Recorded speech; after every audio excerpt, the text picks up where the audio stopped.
Hey everybody, hey everybody. We're back after hey, it was a worthwhile hiatus, was it not? Because other projects were underway. Savage Feats was broadcasting this weekend, and for once I can look back on a broadcast and just feel happy, feel like I can finally lay back a bit and just not be piled on with mountains of stress. It just was kind of a perfect weekend. So hopefully, if no one knows what I'm talking about, what the heck? I've tried to push it out there, people. But basically, Savage Feats is the production half. Well, it's not even half. Like, honestly, in terms of the time it demands, it's like 90% of what I actually put my time towards is getting the production stuff underway for like Battle Hardens, or hey, if another calling comes through, that'd be sick, or even like Canadian Nats coming up. I put all that on a different channel called Savage Feats, and am operating it very differently than how I'm just popping up and doing things here. So anyway, the first event happened this weekend, Battle Hardened Baltimore. It was a team sealed experience, which at first definitely falls a little flat. You know, it's a hard pitch to say, hey, tune in for team sealed, because it's Outsiders, and Outsiders is like at the end of its life cycle. So I was a little worried that the viewership wouldn't really pull through, on top of it being on a brand new channel and all that. And sure enough, the live viewers left a lot to be, there was room to grow on that front for sure, in getting like live viewers tuned in. But I think that was part of the channel just not being really grown yet. We still were pretty stable at like 200 live viewers or so, which is pretty nice. But Battle Hardens in the past, especially if it's like a buzzwordy one, like a CC one or whatever, then they can normally get up to like 500 viewers, which would be really cool. But the VOD's doing really well. The feedback seems to be pretty amazing. So far, I've only heard compliments about how it went over, like as a viewer, like a viewer experience-wise. Everything seemed to have landed really well. And that was really important to me. I mean, that's the entire reason of just continuing on with this production journey, is because I believe the viewer experience as a fab enjoyer is just not perfect yet. You know, there's nothing to coast back on. You can't look at any broadcast and call it perfect. There's still room to grow there. So that's always been what has lit the fire under me, is to just kind of chase that and keep improving. So I had a lot of fun this weekend. In the producer role, it really went better than I ever could hope for. Out of over 1,298,000 rendered frames on a 10-hour broadcast, 2 dropped frames. Two dropped frames. 2. That's crazy. 2 dropped frames. That, for people who are bad at math, that's like not even you'd have to go like 6 decimal points in for that to even like leave a mark, percentage wise. That's nothing. So the tech was unbelievably sturdy this weekend. No problems there. No cameras died. No overheating. Nothing. Cable management was great this time around. Shout out to Anthony. And the internet as well, sponsored by Team Ascent, was just, it was perfect. That little mobile router is like the best piece of technology I've ever seen. It was a powerhouse. So yeah, just I got to sit back and actually enjoy an event that I was running for once. That's a first. That's a world first right there. I got to sit back and actually enjoy the production rather than pull my hair out and make it even more wild than it normally is. So for anyone who was there, appreciate it a ton. It was just so much fun to be a part of, and we've got tons more events lined up already. Battle Hardened Cincinnati, the first Dust Till Dawn event, next month. That's coming through. That's going to be insane. Canadian Nationals, a couple other Battle Hardens. It's just, there's a lot to do. I'm super stoked for it. Savage Feet stream was great. Yep, Josh. Appreciate it. Wait, I don't...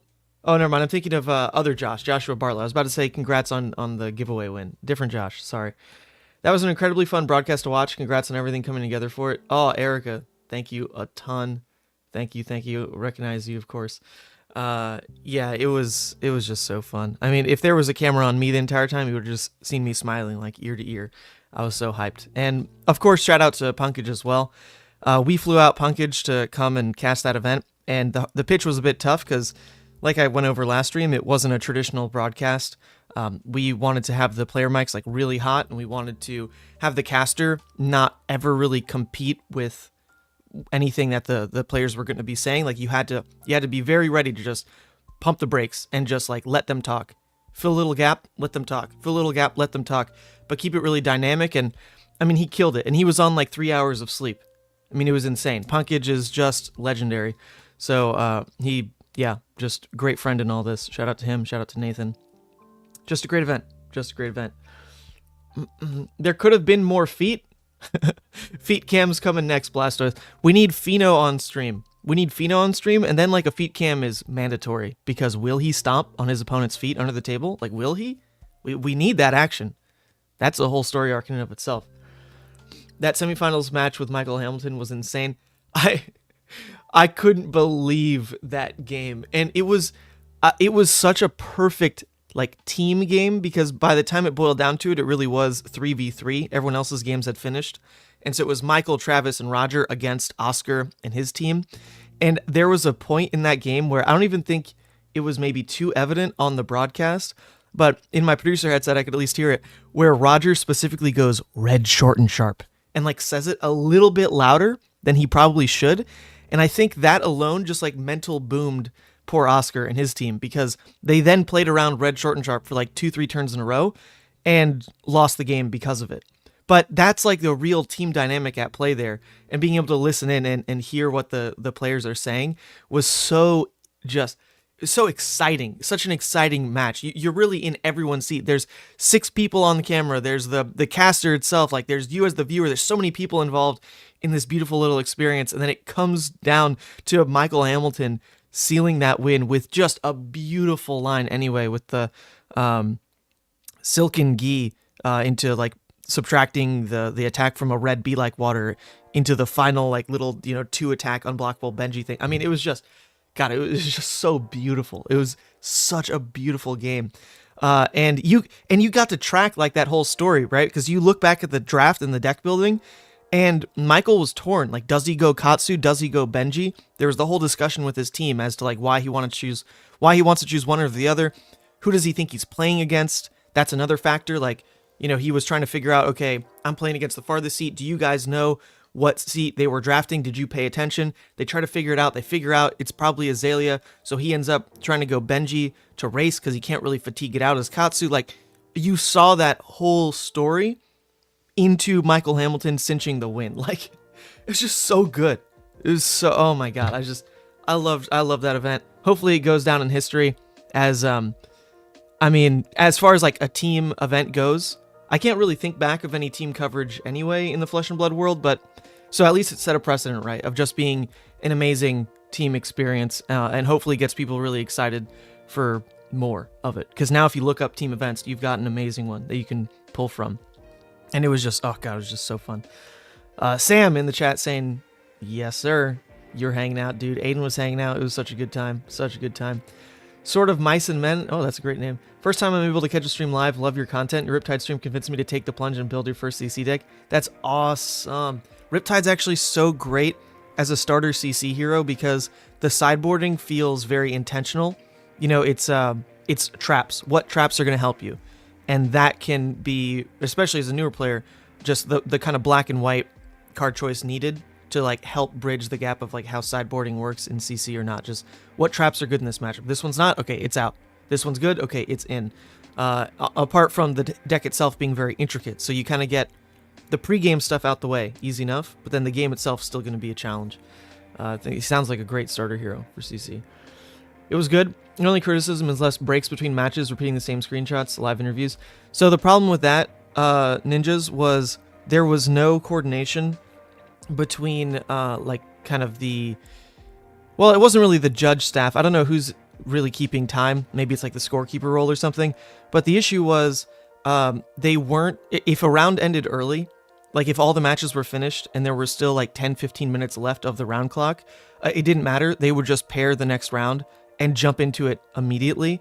And since we were really far away from the actual battle-hardened stage, it was really hard to coordinate that. Like, we just didn't have any communication with the scorekeeper or whoever was resetting the clock. So all of a sudden we'd be like, oh, we're gonna like jump to an interview real quick, but then all of a sudden there's a new pairing. It's like, what? I thought we had 15 minutes. So unfortunately, because of how scattered the in-between stuff became just because there wasn't a set schedule we could follow at all. We just were cutting to the break screen a lot. But come on, man. The break screen was actually...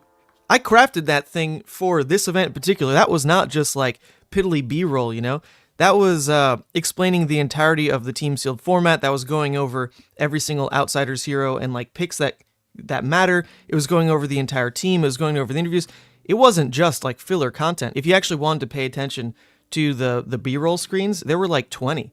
And they were all like pretty deep dives into the players and the mechanics and the Outsiders set.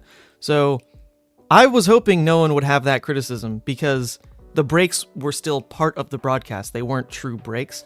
But I do hear you that there were probably too many of them. But that was because we didn't have much coordination going on with the scorekeeper or whoever that was. So I hear you. I definitely get that. And the other problem there is we only had one caster. We had Punkage, who was pretty much like as intended with the broadcast. We only wanted that one caster. But it put a lot of pressure on him then if we're saying, okay, after this game, interview, after this game, whatever. To keep him on his toes the entire time was like a little unfair. So that's where bringing in a second person really would have smoothed over that gap as well. Because then he can really properly take his break, run to his bathroom, whatever, and then have someone else jump in. Initially, I thought I could do that, and I would just jump over and like be the host in between. But even I was too busy because I'd have to run around, talk with SCG, find out what's going on.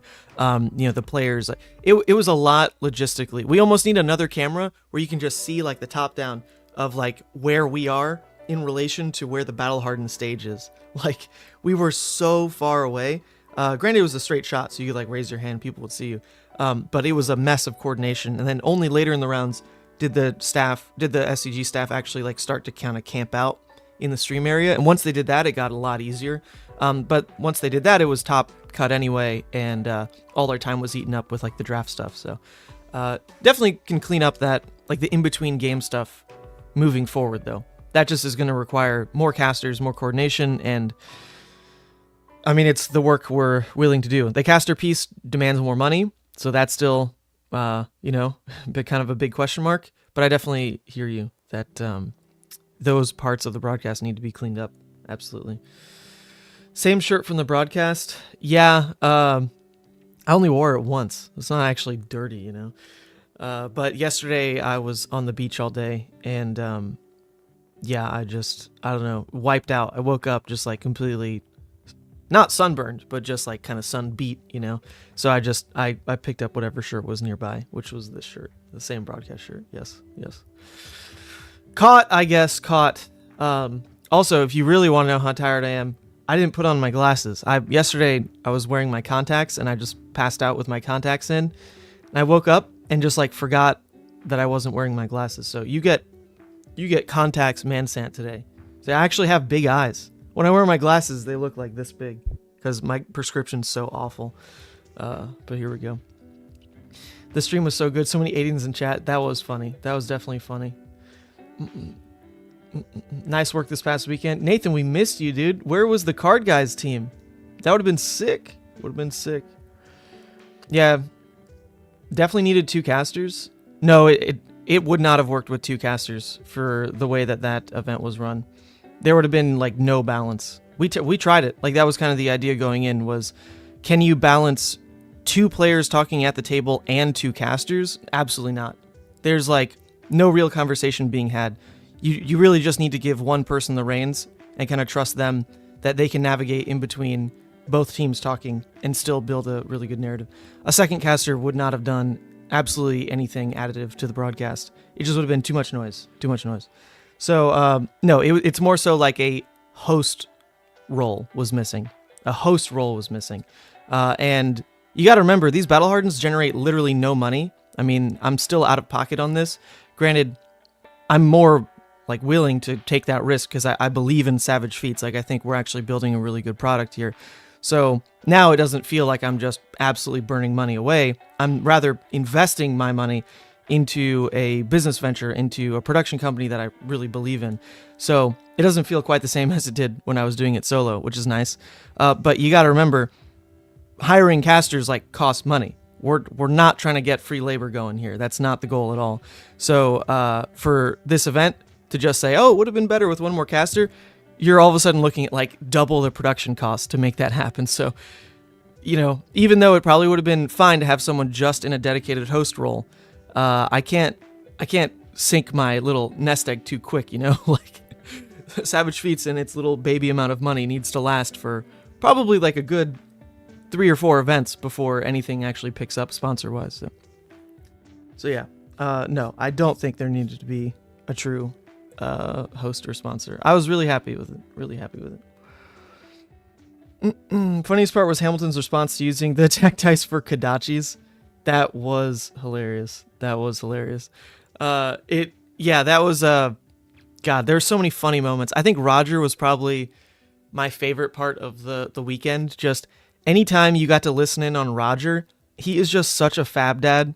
He's got this dry sarcasm. He's got the dad jokes.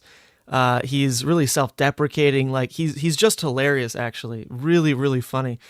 So I was just like absolutely cackling whenever Roger was on stream. He was so funny. So funny. And even Hamilton had his funny moments too, which I was not expecting. For Kodachis! Yeah. It was such fun. Such fun. But yeah, okay. That's gonna be... Oh, one more question. Aiden, you totally understand why I didn't cover day 2? The coverage so awesome you want to watch day 2? Well, I mean, the idea there is it's really not as easy as just turning on the stream. You're not the only person who suggested that. There are plenty of people who messaged me, are you going to stream day 2? Are you going to stream day 2? And the reality is, it is not just turning on the stream. Like, that is not the idea. If all you want is a camera to be pointed at a table, that is actually just like not what Savage Feats is trying to do. We're trying to actually like build the broadcast around the specific event. And so to turn on the stream for the PTI event day 2 would have been, to me, just like not at all on brand, because I had nothing prepared to like explain the CC format. Like the break screens wouldn't have made any sense because that was all tied around Team Sealed. All the like preset overlay stuff I had was based around Team Sealed. So it would have been like my whole afternoon to go and like rework all that. Also, Punkage flew out in the morning, so we wouldn't have had like a real caster. I mean, someone could have jumped in, but the same idea, like we're not trying to just get free labor here. It's easy and fun to say like, hey, jump in, you know, do you want to cast this event? But it sets a bad precedent to just like start picking up that work for free. So it really would not have been as easy as just, yeah, like stream the PTI event. So yeah, sorry, didn't happen in the end. I know a lot of people asked for it, but I think that just means next time I'll prepare something then, and then it will feel, you know, more intentional and not just like, oh, yesterday went great, let's like keep riding this high and turn on the stream again. And instead there will be announcements and like a different plan for the day 2 broadcast and whatever. So I think like at Cincinnati, right, the next Battle Hardened SGCon Cincy, the PTI event day 2 is Monarch Sealed. Maybe it's Monarch Draft. So jury's still out on that one. I don't know if that's a day 2 event that's really worth streaming. Granted, there's not a lot of new Monarch content, so that alone is probably good for the game overall to have that. But will viewers really care? Can I really like lift that experience at all? Maybe. So yeah, just I'm not quite sure on that one. But there's a lot that I'm already prepping for moving forward, and Cincinnati's going to just be insane on the CC side of things anyway, right? It's the first Dusk Till Dawn event. First Dusk Till Dawn event. Absolutely incredible that that's coming up. Will you get highlights?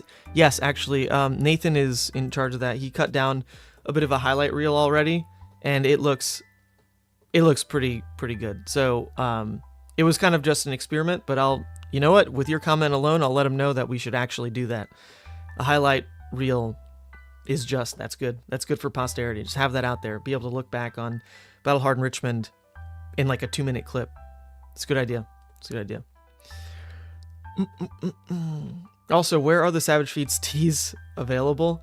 Not yet. Nathan, the other half of it, his partner is our marketing manager, and so I think things like that will be coming at some point. But as of now, you know, we're trying to start strong with the very like poignant vision of just elevating coverage. Like that's our lane.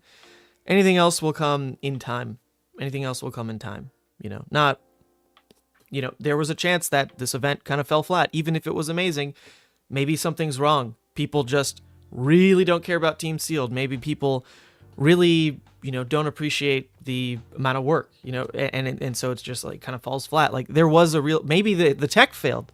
I really doubted it this time because there's a lot more money that's been injected into this beast, and some amazing sponsors. Like once again, Team Ascent, those guys reached out, and like half their team works for this mobile router company anyway. So they reached out and were like, hey, we can fix the internet problem.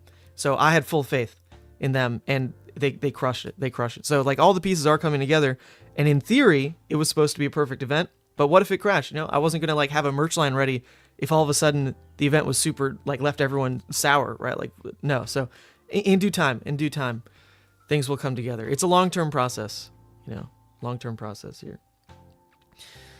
Nathan says quality consistency is important. Totally agree on not streaming the second day. Well, hey Nathan, if you were there and you're like, hey buddy, point the camera on me. Let's have the Nathan Crawford story all on day 2. I could get behind that. For you, I'd say yes. And we could just watch Briar all day, get to the top tables, win an event that doesn't even give LL points. How great would that be? Everyone would be just going crazy online. What do you mean Briar won an event, but it wasn't giving LL points? Crazy. How many views did you have roughly? We had about 200 live viewers, which is definitely lower than if I was streaming it on my channel. But I mean, that's obvious. Like Savage Sheets channel doesn't have a subscriber base. It doesn't have like any other content yet. But if I just go live for a Battle Hardened, like on the Mansant channel, it'll be like on the low end, like 300, on the high end, like 700. For the calling, we were up to 2,000.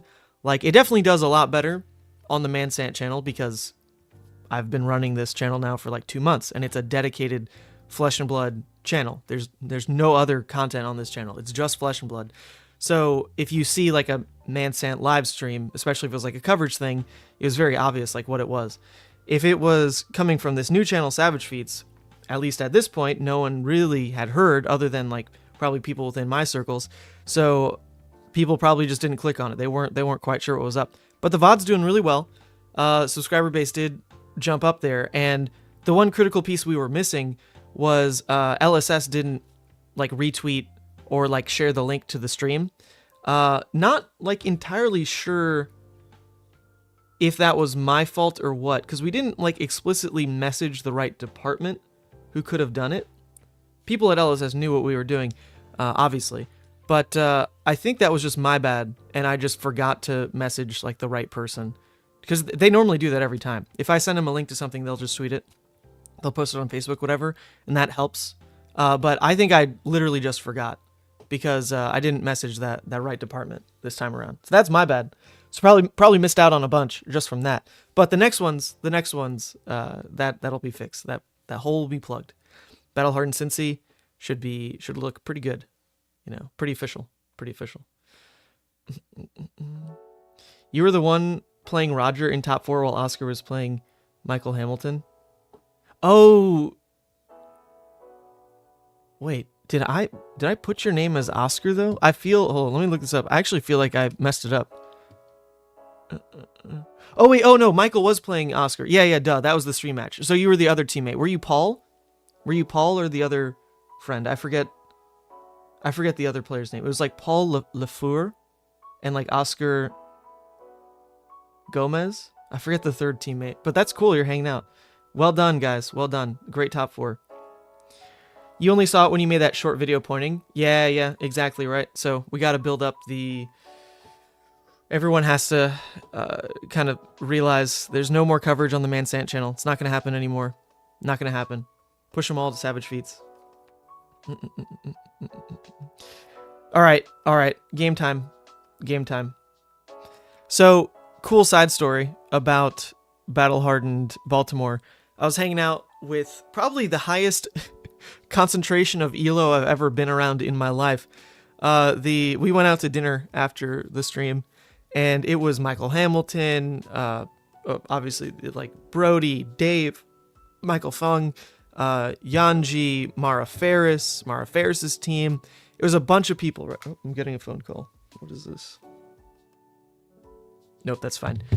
And Yeah, so we're all hanging out eating dinner, right? And Merrick Kemp is there. And I only like kind of knew Merrick through pictures. I don't think I'd ever talked to him in person. Only knew him through pictures. And I had this moment where I was like, Merrick, you know, like I promise you, man, next time that you're headed to a calling or something, let me know. And I'll make sure that we get your games on camera so that the world knows that you won, that you can win events on Dash, man. Like, don't worry, I got you next time. And we were joking about it because that's 2 times now where these side event callings have been won by pretty off meta decks, and yet there was no coverage for them. Like at whatchamacallit, Worlds, when Reinar won the calling, no coverage, right? At Pro Tour 3, when Merrick Kemp won the calling on Dash, no coverage, right?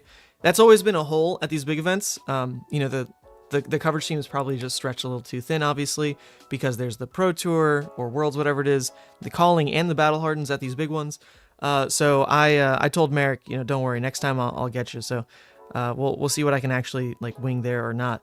But it inspired me to play Dash today because Michael Fang actually started talking about Dash, and he called Dash, this is a quote, he said, Dash is a very esoteric deck, and he didn't like deeply explain why, but I think, well, that's not true. He kind of went on, his little tangent about Dash was that she's so consistent that the people who like really crack the Dash code are going to be able to play her perfectly every game to not much variance. Like the few people who are like really in that level of Dash play, like Sam Sutherland, who we've seen now have amazing results again and again with Dash, like Merrick Kemp now, he said like those people are really going to make this deck look better than almost like anyone else in the room could ever do, because Dash is just a pretty low variance deck. And I think, I mean, that's definitely, you can push and pull with that, but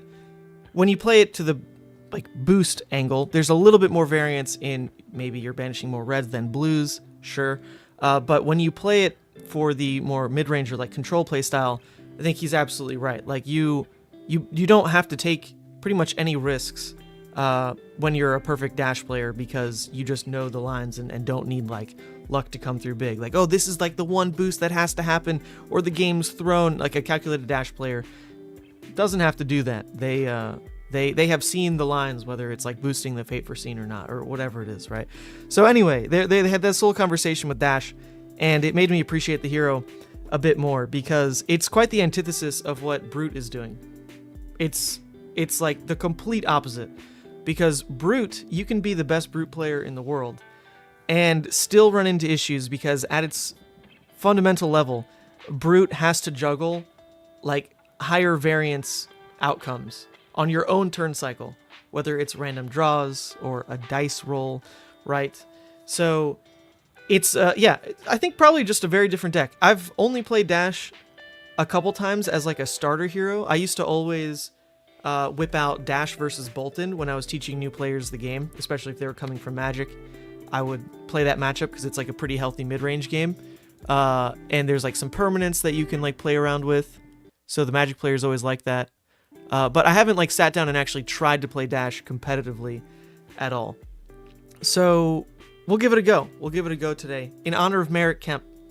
In honor of Merrick Kemp, who won a calling, and yet the coverage world picked up none of it.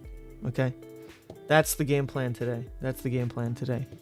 Also, actually, one more thing. When I was looking, speaking of like Brute stuff, right? I was looking at some of the recent articles, and in this lore recap on the Fab TCG page, where was it? I think it's lower, actually. No, I don't. Actually, it's not on this page, I don't think. Monarch gameplay refresher. Okay, this link, right? This is actually a new article, June 19th, yesterday. Except, I don't know why, I just kind of lost it in the other stuff that was coming out because it doesn't have a spoiler in the article, right? But I was going through and reading this article rather. And there's a couple old links in here that I've never seen. So check this one out. There's a Levia article written by James White. I thought this was so cool, actually. I thought this was very interesting because it is literally an article about Levia written by James White from all the way back in April 2021, before I played the game. Right, before I played the game. And it's really more so about introducing talents rather than like what Levia really is.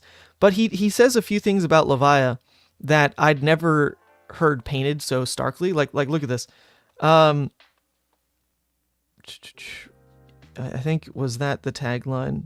Yeah. Okay, so there's a couple taglines, right? Where he's explaining how it balances with the idea of like shadow and what shadow means on top of brute and what brute means. And so he says, Levia weaves together two strands of design. Her brute design comes from strength rules all, meaning 6 power matters, and her reckless nature, random determinants. Her shadow design comes from her ability to access forbidden power, the Banish Zone. That makes sense, right? 6 power matters, and random outcomes are the design element common to all brutes. It's primarily what makes a brute in flesh and blood. When I read this, I actually, like, a part of me died. I don't actually know why, because this is something that we've all come to accept as brute players. Like, we understand that we're tied to this number that is going to make some colors of our cards unplayable, whether we like it or not, and that there's these random outcomes that pretty much everyone hates, right? But to hear it phrased this way, 6 power matters, and random outcomes are the design element common to all brutes. It's what makes a brute in flesh and blood. I don't like hearing the creator of the game just say it in such like black and white phrasing. Like that is just a brute. That is going to be brute in all of eternity. So if you don't like it, you probably shouldn't play brute. That's kind of what you can read into this. It is what makes a brute in flesh and blood. That is like, it conflicts with my soul. Like, I don't even know what's going on there, because I hate both of those things. I don't enjoy either of those design spaces that random elements are, like, they can reach these highs, which I don't even play them. I've never played high roll Levia decks, like, literally ever. Or the fact that your deck building decisions are so limited because 6 power is, like, the only color that matters. You look at Endless Mons, like, well, the red's a 6, so I guess the yellow and the blue are probably never going to fit in an optimal Levia deck, right? Like, I don't like either of those things. And yet, it's here. It's here for the whole world to know. It is what makes a brute in flesh and blood. So, I don't know. I just got to get over it, I guess. Maybe that Katsu stream is really where I go these days. Just become a ninja player. Because, yeah, other than Rock, I guess, Rock has been the only thing that has strayed away from what James is saying here. Like a Rock deck with Madcap Charger and all that, I mean, that's not a 6 base, right? Like weapon buffs aren't necessarily like what he's not talking about that at all here, like weapon buff archetype. And yet you can kind of build a Rock deck around not really needing 6s at its core. And that's a different type of brute deck. So maybe I'm either going to become a Rock brute player, and that's it, or just play other decks moving forward. Because both of these statements, like they hurt me a little bit. I just don't like either of those design elements. Like, I just don't. But it's where we ended up. It's where we've ended up. It is thematic. Well, it's thematic because he says it right here. It's thematic. It's etched in stone. Can't really complain. What this really means is that there's no room to complain ever about brutes, because if anyone complains, then they're in the wrong. You know, if I complain about like the randomness in brute, or granted, he doesn't mention the non-blocks. The non-blocks I can still complain about. The non-blocks are still BS, and he doesn't say that those are primarily what makes a brute in flesh and blood. So you can still complain about that, and you're fine. But complaining about any other aspect of brute is actually just like you kind of being dumb. You know, if you're gonna complain about brute, stop. You just don't understand it then. You just don't understand what makes a brute, what the design tenet around brute cards is. So I might have to give up my title. I think I just like might not be built for brute, like because I'm not this person. I don't read this and go, hell yeah, 6s, yeah, randomness, woo! Like, I don't like it. Oh, it was... So maybe we fall in love with Dash today. Maybe that's it. Dash player. Anyway, I'd never read that article. So it was kind of it was funny to come across. So far removed from when it was released, right? Okay, here we go. Back to Talishar. Talishar and Dash. Talishar and Dash. It's the name of the game today. Name of the game today. Is anyone even still playing CC? I mean, the format's like so dead right now. You know, there's Battle Hardened LA and then actually no reason to play CC again. Actually none. I'm really surprised that Brute doesn't have any damage reduction or rage type effects. When you think of the fantasy barbarians, that's always the fantasy, and Brute doesn't do that at all.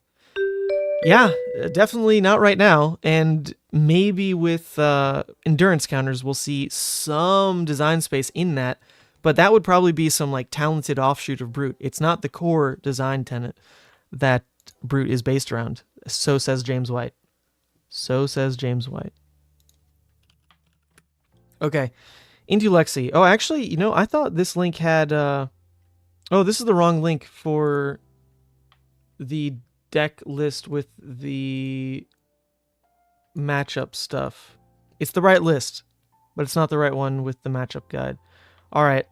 There must be a plan to beat Lexi. +2 Command and Conquer. Start Pounder, minus an induction, minus a maximum velocity. Okay, well, I would assume none of the defensive pieces are in, though. That's probably all wrong. He said minus one of these. Minus one of these. What's the last card that probably wouldn't make it in? Start Pounder. Hold up, maybe I can check. This list might just not be built the same. 60, okay, what's missing in the sideboard technically? Oh, it's just minus the other induction. Oh yeah, okay, there we go. That makes sense. Submit. We just start Pounder and go. Start Pounder and go. Okay. Ooh. Where's our magnetic shockwave? This is almost the God Hand. Wow. Oh, imagine you just start that, right? Just T-bone, magnetic, casually just blow up everything. That's pretty good. Not good when we could just burn a Teklo on our first turn for no reason. So I think I, at minimum, want to cycle out, I guess I definitely want to at least get a steam counter on pistol, right? So the question becomes, cycle out the throttle or the T-bone. I guess cycle out a throttle. Just pitch that away, because if they pass, I can at least slam them with like a T-bone. So we'll say pass here, I think. Okay. High Octane seems like a decent kind of pop-off card to put in Arsenal. Arsenal choices with Dash are pretty much just like max velocity and maybe like a better T-bone magnetic pulse wave turn. Otherwise, like, why are you actually trying to Arsenal a card? Okay. So it is a race. It is a race.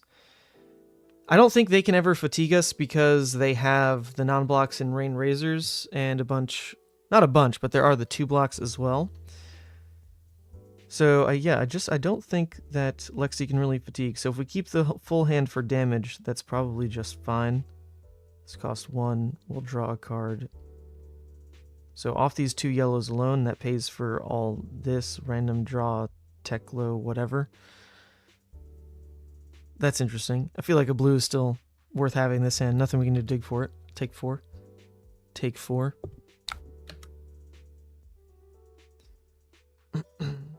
Bolton shot.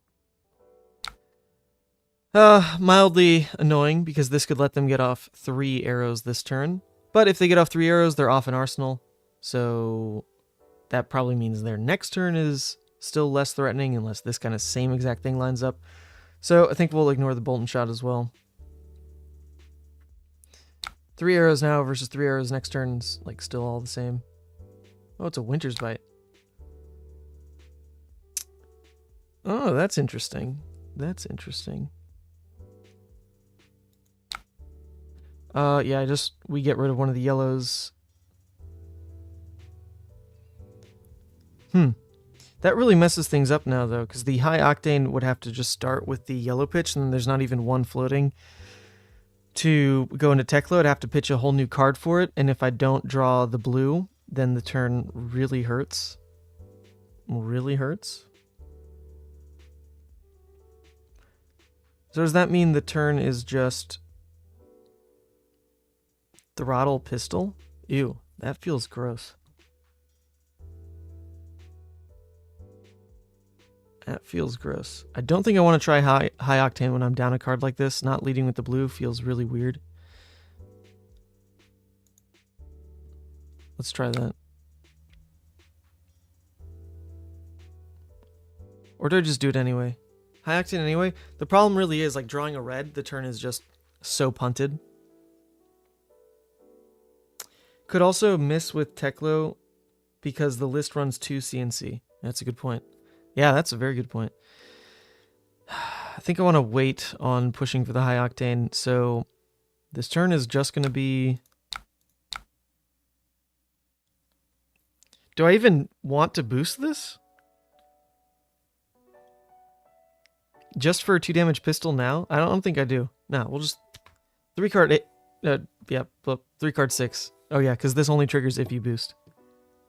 Oh, so maybe I should have boosted anyway. Is there a world where, like, the game really isn't gonna last another 3 turns? That's pretty possible, actually. That is actually very possible. It probably should have been a boost then.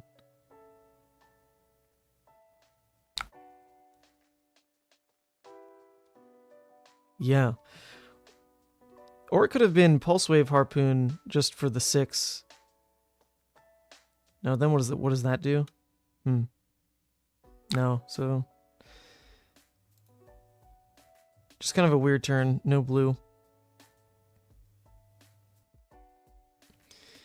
Hopefully this is not another 3 arrow turn out of them, and we can actually deal damage this turn off the high octane blue start here at least.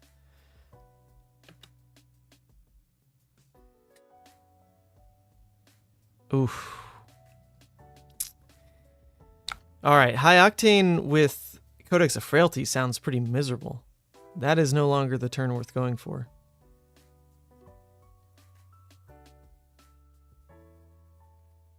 Yikes. Yikes, yikes, yikes.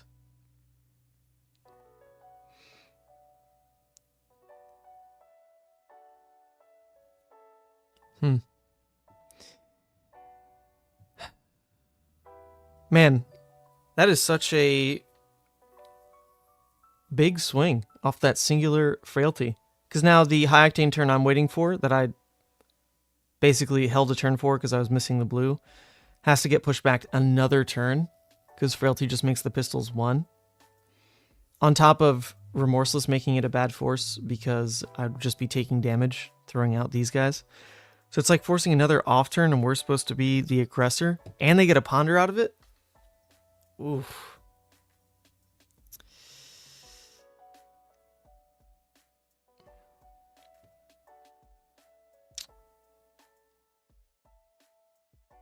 Is it worth just eating all this for Harpoon instead? Like, still play out the combustible blue T-bone Harpoon? I'd be eating all this. I'd be eating an extra 3 from Remorseless. The Pounder pushes combustible to 4, so even playing out the blue like doesn't feel awful. We can try that. We can try that. It's just we're like fighting to keep a blue and yellow hand. That feels gross. Fighting to keep a blue and yellow hand. Come on, where's the dash support? Where's all the extra mechanologist cards? Why do we have to run these yellows? This feels like such a losing play, but I'm kind of interested in trying it. Interested in trying it at least. Let's see.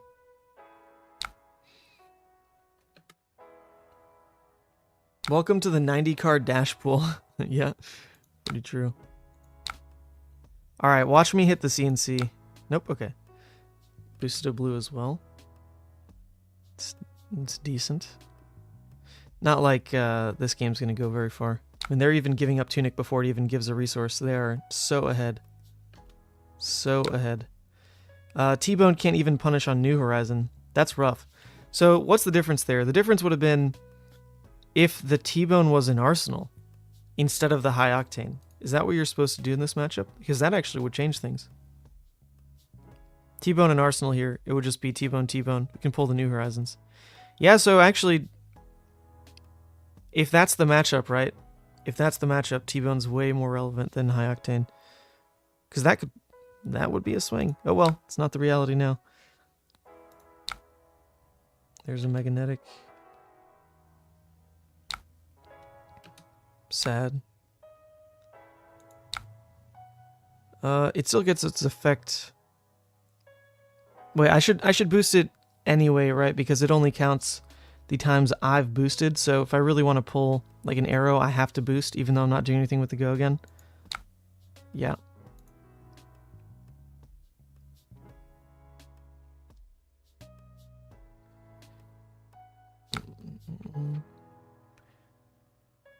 So they revealed Rain Razors, Winter's Bite, Searing Shot. On Chainlink 1, they blocked with another red Searing Shot.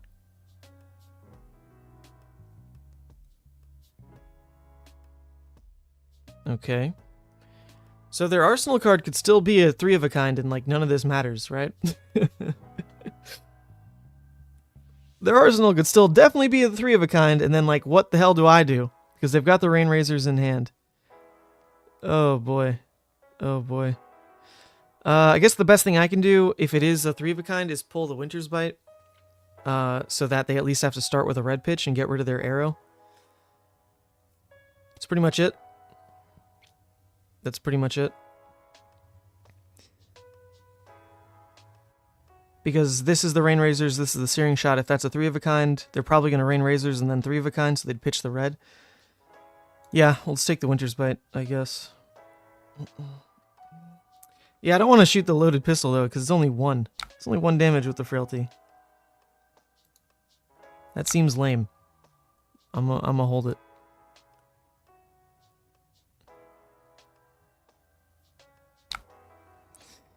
Okay, that's all 3 Winter's Bites this game. It's actually super annoying, because we're not a Tunic deck, so there's really nothing we can ever do against that card. It just taxes an entire card. But this means their turn is pretty much just pass, which is cool. So we're losing 1 card for this to happen.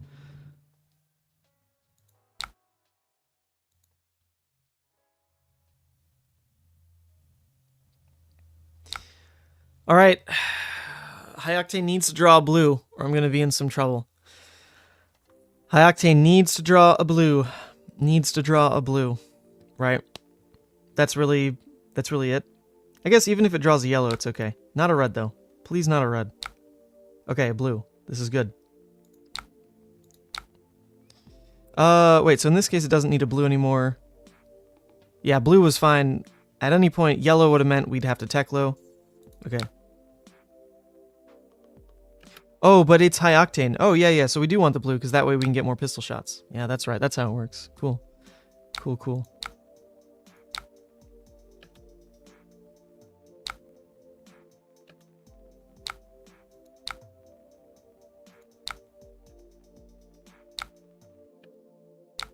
Okay, we have 2 more action points, so in theory, if this hits, I can shoot him with pistol 2 more times. Yep. Alright, so let's add steam.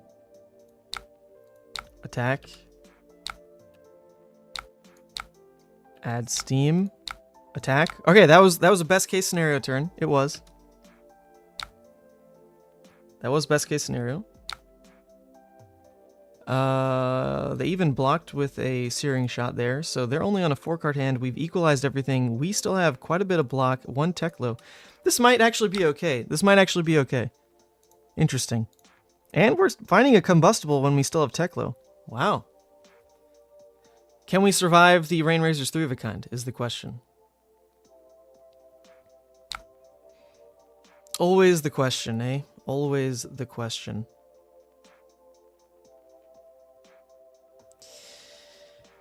Okay, I can give up a blue zipper to basically protect the effective, like, extra health the drill shot's dealing. Is that really worth it? Is that really worth it? What can I do with the 2 blues? The 2 blues would be, I play out the combustible. I can't even pay into spark because I only have a Teklo. So it'd be play out the combustible, Spark of Genius, Teklo Core, probably pop Achilles, and try to keep going. So I don't need a second blue for that play. I don't. So I could respect the drill shot dealing an extra damage. And just block here, here, here. They don't have bracers anymore, so I'm not super threatened by like a endless arrow going too crazy, and I should be able to present lethal. Well, actually, no, hold up.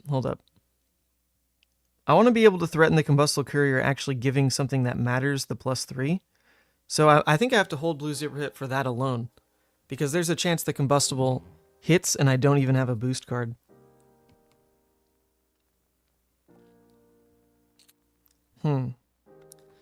So, sorry, I think.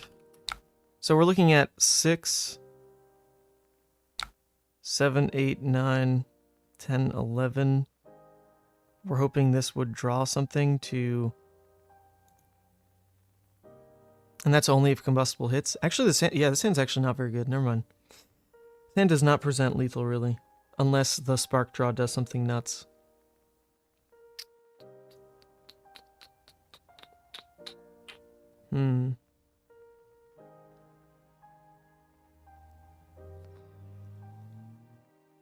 I think I do have to keep the hand, though. Their turn is going to be just 2 arrows. The only way it's 3 is if I will let a Bolton shot hit, which I'm not going to. So I have to say no blocks on this, because I might have to pivot and block a Bolton shot. I hate letting drill shot deal the damage.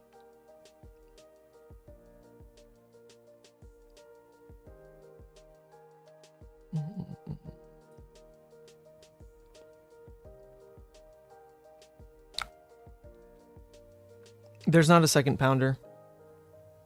And also I think that would be paying 4 for another pounder when life's like this would just always be wrong anyway.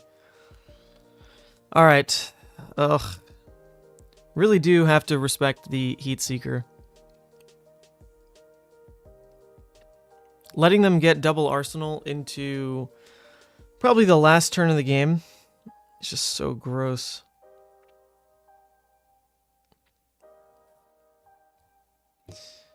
Ugh, it's just, it asks for so much. And giving them 2 cards means they know they can disrespect the combustible courier. Oh, God, Lexi. Rain Razors makes all the numbers so hard to block.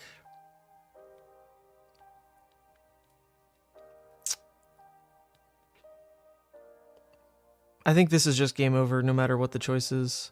It would have to be Spark drawing an incredibly potent card to have a shot. So I think let's just screw it and go to 1.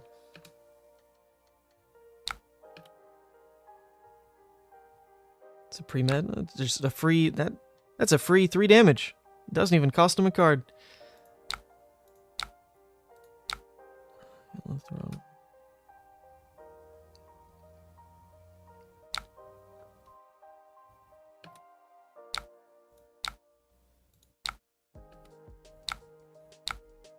Oh, and we're drawing all blues.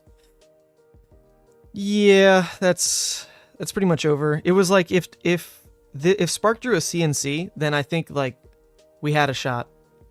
It would have basically had to have been CNC is the other sad part though. I don't think there's another draw that really does anything. These ones definitely don't do anything. Definitely don't do anything. Although we did learn that the T-Bone in Arsenal was a lot more relevant than a High Octane was. High Octane just plays so poorly into Codex anyway, right? Just plays so poorly.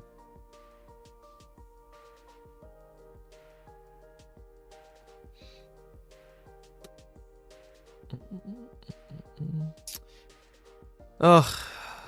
We still have the CNCs in the deck, so like saving the Achilles is a big deal, but being this card inefficient is just always asking to lose the game. Pretty sure.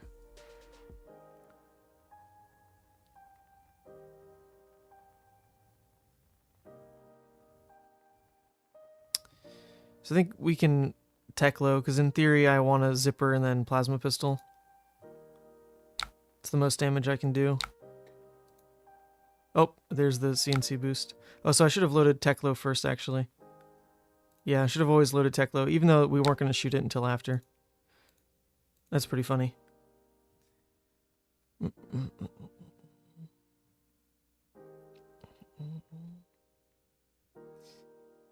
It's the Merrick Kemp list, yeah. So it's hybrid dash.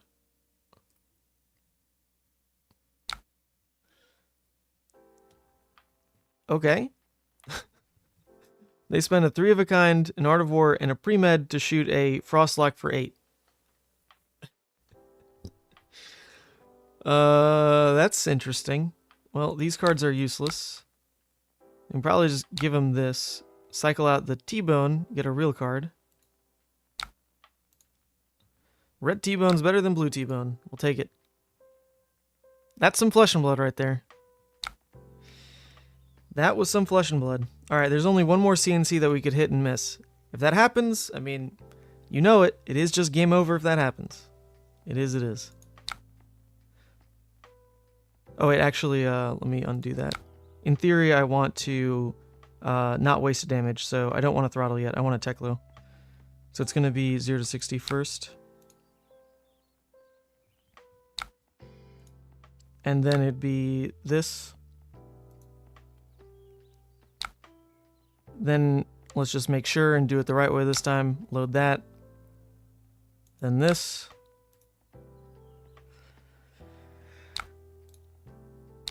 Then this. Alright, so in the end, missing the Steam load didn't actually matter because we've made it up on this turn in a world where it didn't make any difference. Well, we've put him at 1. That's kind of funny. It's kind of a funny thing. Coming in for 7, we actually still have some armor blocks here that are pretty decent. Our turn with Techlo Core can basically be T-Bone high-speed pistol, so we can block with these 2 first and foremost. I imagine there is one more attack though, so that's gonna suck.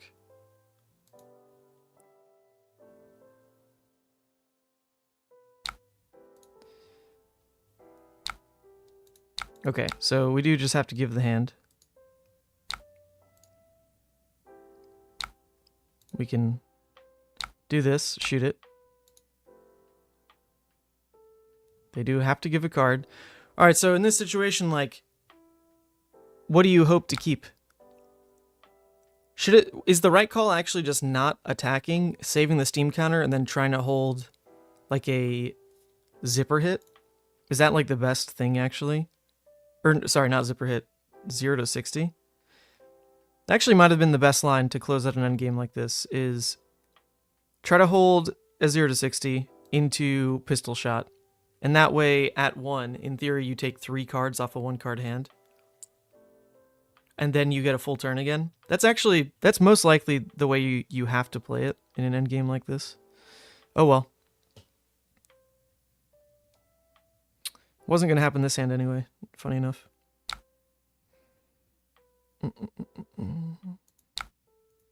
The moment they draw another Rain Razors, I also just lose. I can't play around Rain Razors.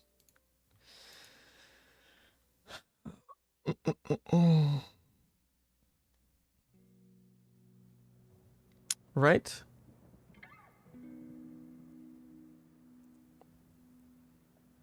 Wait, is my best 2-card hand actually High Octane Throttle? Hoping to draw a 0. And then I can... Is that the best 2-card hand? High Octane Pitch Throttle. Hope to draw a 0. Boost the 0. tech low, and then be able to shoot pistol twice. All right, that is, I mean, that's asking a lot, but that is my best 2-card hand. The ceiling is there for high octane yellow. The more consistent one is just T-bone plus anything. T-bone plus anything is at least 2 shots.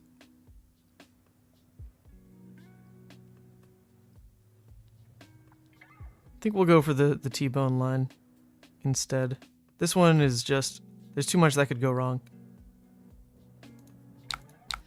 And if it's Rain Razor, then who cares, right? I just lose anyway. Okay, it's not. Well, I have to give the whole hand. Oh, that was my glasses gesture. Can't even grab the glasses. Alright, just punt draw, Lexi. Just punt draw. Alright, so the next draw would have been a blue throttle.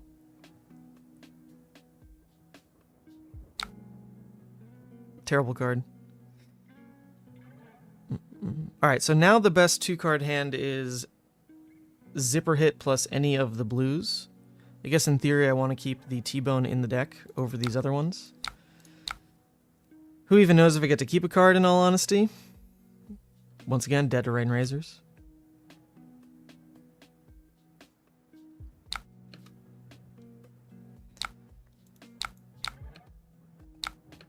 Cool. I love this pattern. It's great. Just kind of trapped under 2-card Lexi, or 2 arrow Lexi turns at 1. Is still pretty dead. Alright, now my best 2-card hand is a throttle and a blue. Will we get to keep it? 0% chance.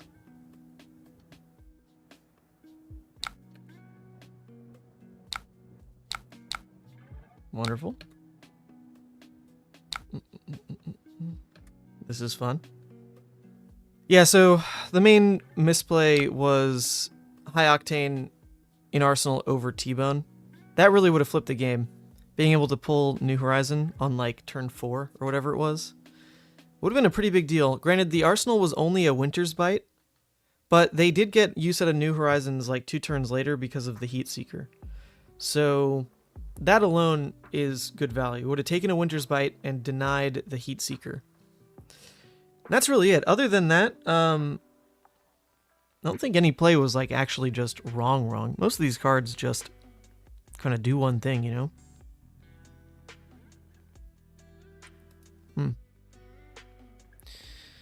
Now our best 2-card hand is CNC. As if we'll get to keep it. And we're just dead to the rain, like I said, like 20 turns ago. Alright. GG's. Also, we did lose the coin flip, right? And we're a deck that really wants to go second. Really wants to go second. So there's also that. I'm surprised it even went to 1, honestly. I mean, it was like 1 to 18 at one point. And we still got them to 1. But Dash doesn't have cheeky damage. Like, you actually just have to end the game.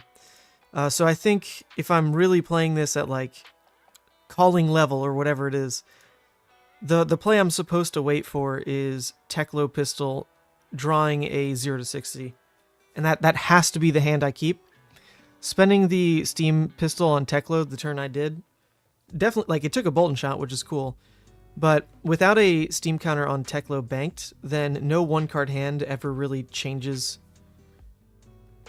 Well, no, because still if it's a 0 to 60, that takes 2 cards, which when a Lexi has to give you 2 cards, that really does punt their turn. Their turn becomes 1 arrow.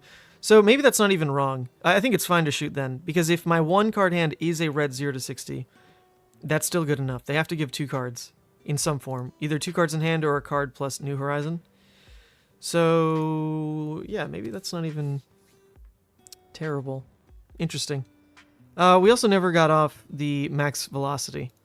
That never happened. And got Winter's Bite twice. So I'm surprised the game was so close, honestly. Felt pretty bad from my POV. Alright, now we get to do, hopefully, all the fun things Dash can do. Now you get to just sit back and do pistol things.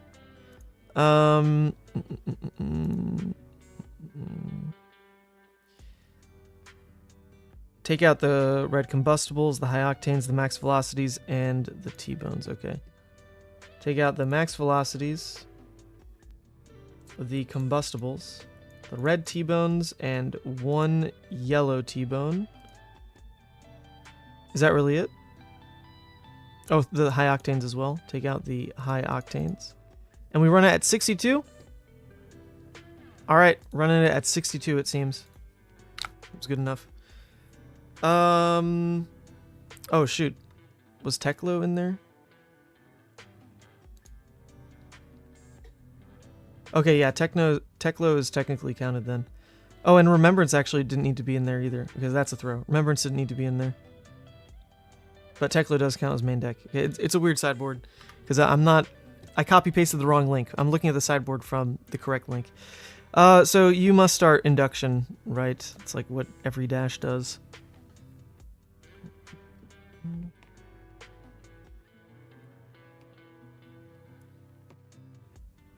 Max V is another reason Arsenal is 0 cost. That's a great point. Not just T-bone alone, but off the rip, max velocity. Granted, it didn't come up. We never drew one. I think we just boosted one away. Well, that's not true. We blocked with one in the late turns, but there was no window to like actively make the choice to play for max velocity. But yeah, the turn 1 Arsenal is really important, because I think the way you end up playing Boost Dash is really not to ever Arsenal. You're only going to end up arsenaling either max V, or I guess if you are playing for Magnetic, a piece for Magnetic. Or if your opponent is trying to fatigue you, then, you know, you can take slow turns. But when it is an actual race matchup, the turn 1 Arsenal is like almost your only window to Arsenal, and I punted. What is this card? Okay, it'll have Go again. That's kind of funny. This hand has a Purifier in it and a Spark, so in a perfect world, I would just play out the Purifier, Arsenal, Spark if I was going first, and like that'd feel pretty solid. It would. Not gonna be the reality here. I can still. Do I want to? There's no way I actually give up 3 damage, right? The matchup's like too free to be greedy that way, but it is cool to see these cards. I don't think I should take the damage. If there's one way you actually lose the matchup, it's because the Bravo just gets to play full aggro. So even though this card's amazing, and I'd love to just drop Plasma into Spark Arsenal, or vice versa, whatever, I don't really want to take the free damage, I think. The one way you lose is taking damage like this. Whereas the way you win is just drop items. Well, I mean, that is a drop item card then. Huh. Now I'm just going to draw another item. We'll just keep it going. There's so many items in the deck. It'll be fine.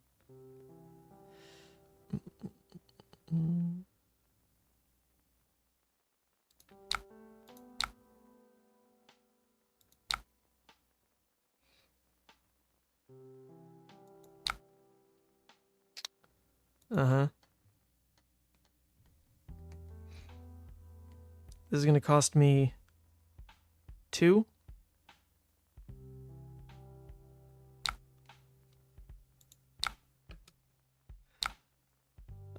I can just reload the pistol, I guess. Drop the plasma. Arsenal the pulse wave. Seems okay. We drew another induction. Easy. Easy.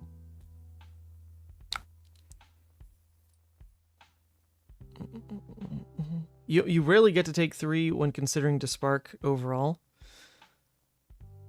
That's a good point. We did just draw another induction, though. I feel okay. There's a lot of items in the deck. Taking an extra 3 for a spark when we could just draw the items instead?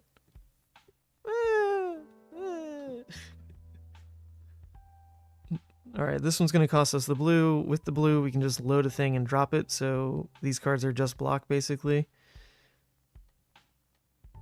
There's a Seismic, so in theory, it could be a Spinal next. If it is just an Nothos next, then we'll just block 6 on that, so no need to block here.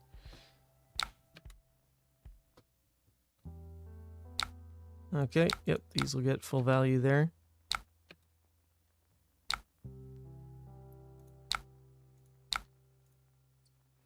All right, the order in which you load these things, I've not ever really thought about too much.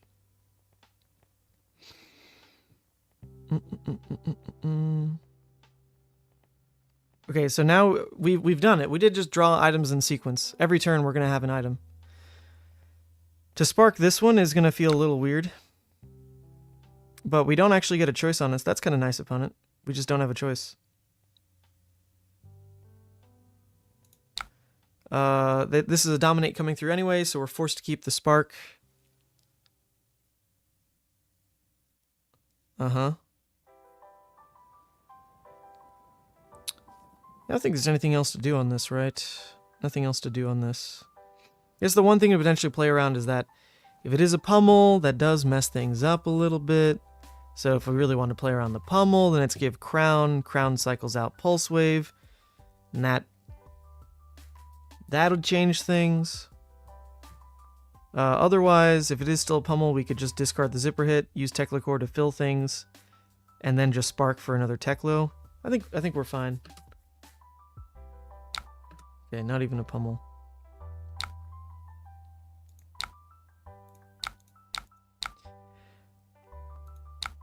All right. This game now we actually can start dealing damage, I believe. And I'm pretty sure that's how it works. I don't even know if that's the right order of items, but I don't think we got to choose, right? Started induction, just drew induction, and then...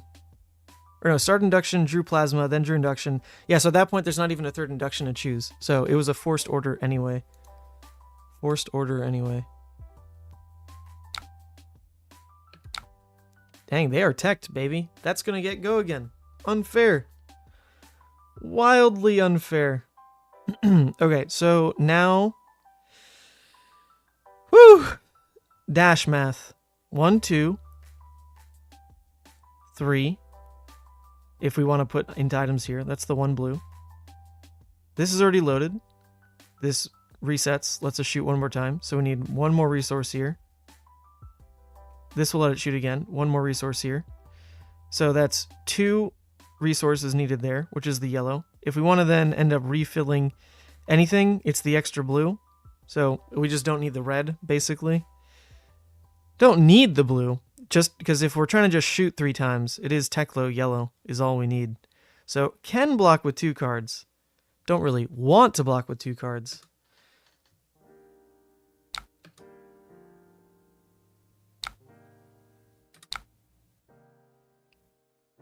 I mean, that's just vanilla, so we'll take it. I don't think it super matters. Yeah, so Remembrance actually shouldn't have even been in the list. Missed that.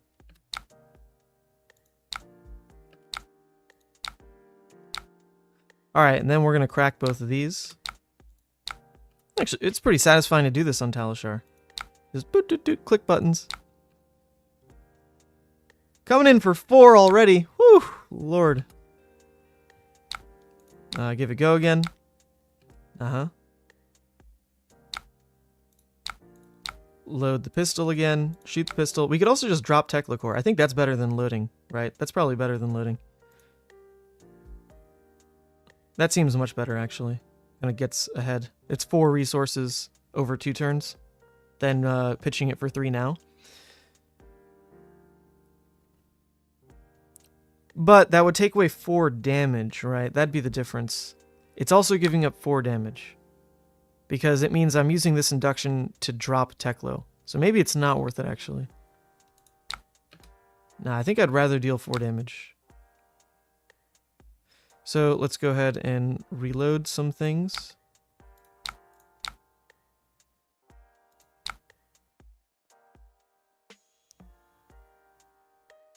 Okay, yeah, so I can't click that because we need to load the pistol here.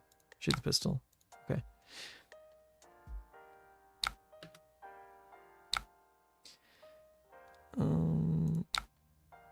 Two non-blocks together kind of sucks, actually. So how do we get around that? I guess we'll just hold crown. They're going to tear us under, but we have all our equipment up.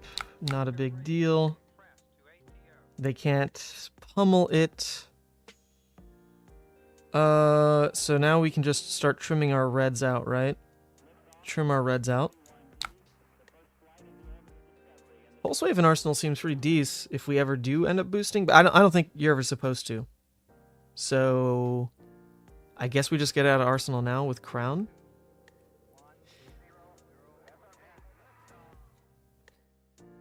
Or do I keep the red throttle, actually? I think I'm...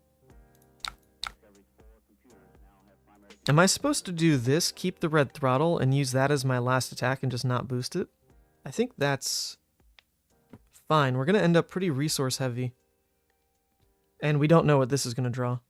I think we'll go for that route instead. Oh, Spark. Okay. Get the last Purifier out. That looks decent. Okay. Now if we actually want to end up sparking, it's going to cost 4. Feels a little bad now to have gotten rid of the yellow, to be fair. Got rid of the yellow. We didn't know we were going to draw Spark. I don't know. That's kind of cool. That's also the shuffle we were looking for. Interesting.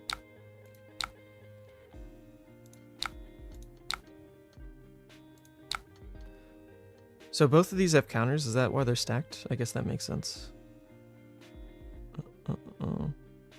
Okay, so maybe we just spark for the Teklo instead of the last Purifier. Purifier at 4 is like already pretty good against Bravo. You don't need these things to be at 5. I'm pretty sure. Huh, interesting.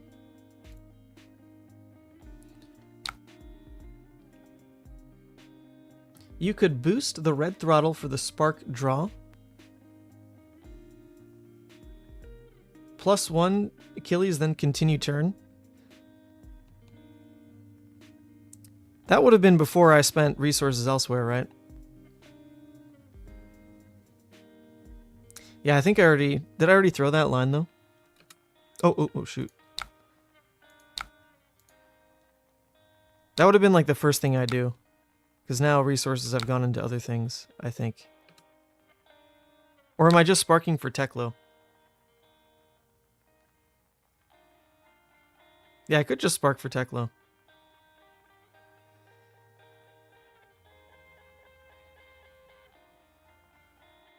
So we pitch here, 2 float. Even this doesn't get me to the 4 for spark. So I can Teklo keep going. Okay, yeah. Who knows the proper order for any of this? We're just going to click through the buttons. Oof, reinforce. But that's fine, because we still have... Oh, but now it doesn't work. Achilles gets me the action point back, but Spark won't do the thing. I can't, like, get it past Spark itself. Interesting.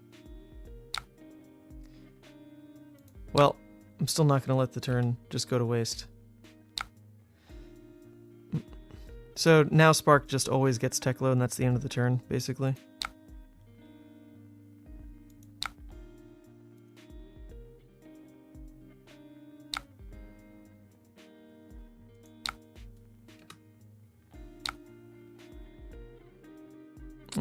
Yes, we can just load the pistol. Do I ever risk Teklo twice in this one position? In this one turn? We're not at risk of deck out. We got items really early.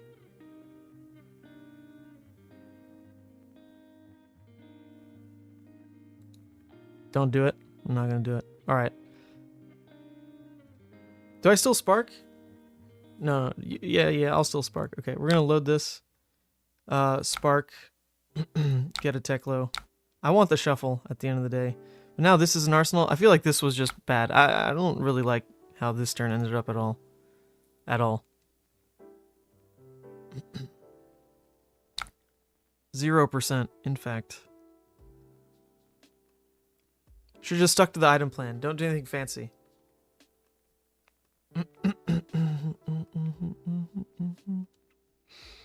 Magnetic in Arsenal is just like actually beyond useless. Beyond useless.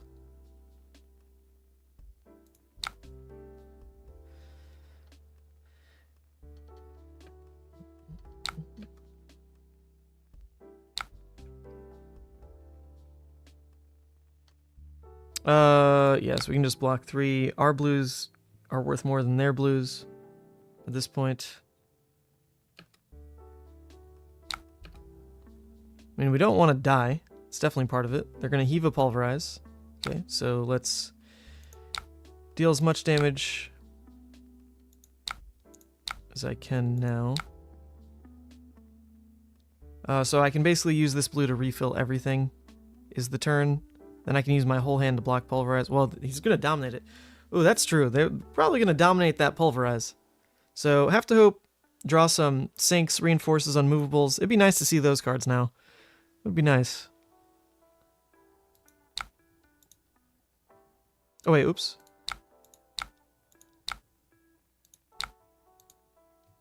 I clicked on him, not for the right reason. Uh-huh.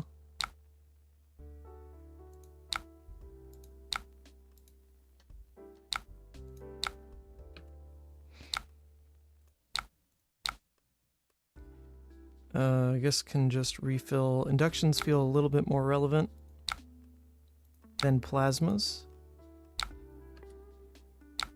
They're keeping that entire hand?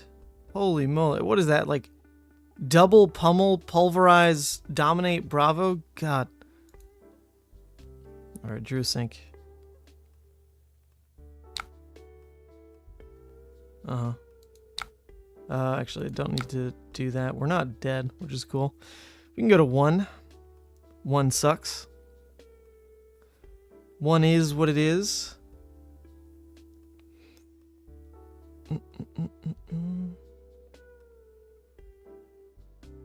I guess we definitely want to sink for a blue. It seems to be what's also happening here.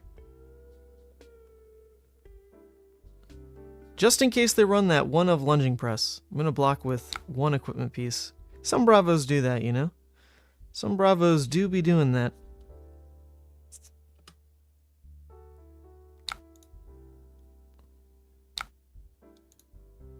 Okay, a blue is nice. Go to 2.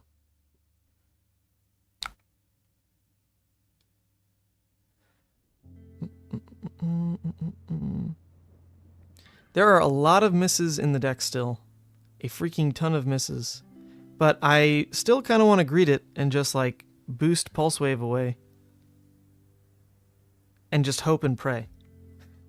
If that doesn't work, you know, that's pretty bad.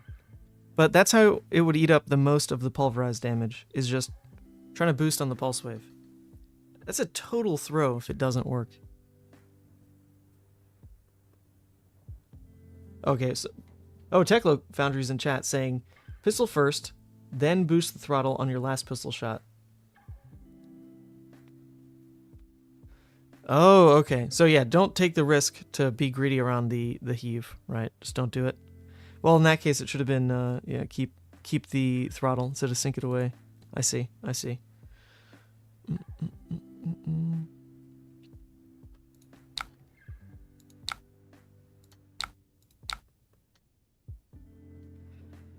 Ugh.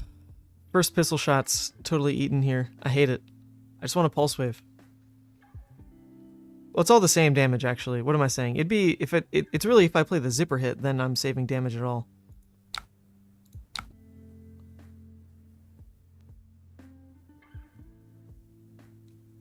I don't know what I'm doing. This is 0. But it gets me past the rest of it, I guess.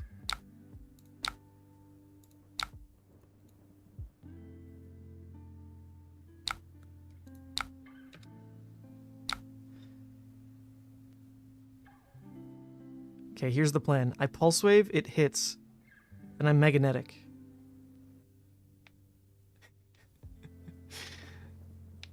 That seems trash. Doesn't even present lethal. Doesn't present lethal. Also goes off the hope that I don't miss the boost on Pulse Wave. Then it only pulls 1 equipment. But it kind of makes them waste equipment. The safer play is just refill some things with Zipper and just Pulse Wave as the last attack. That's it. That is significantly better. Significantly better. Kind of feeling lucky.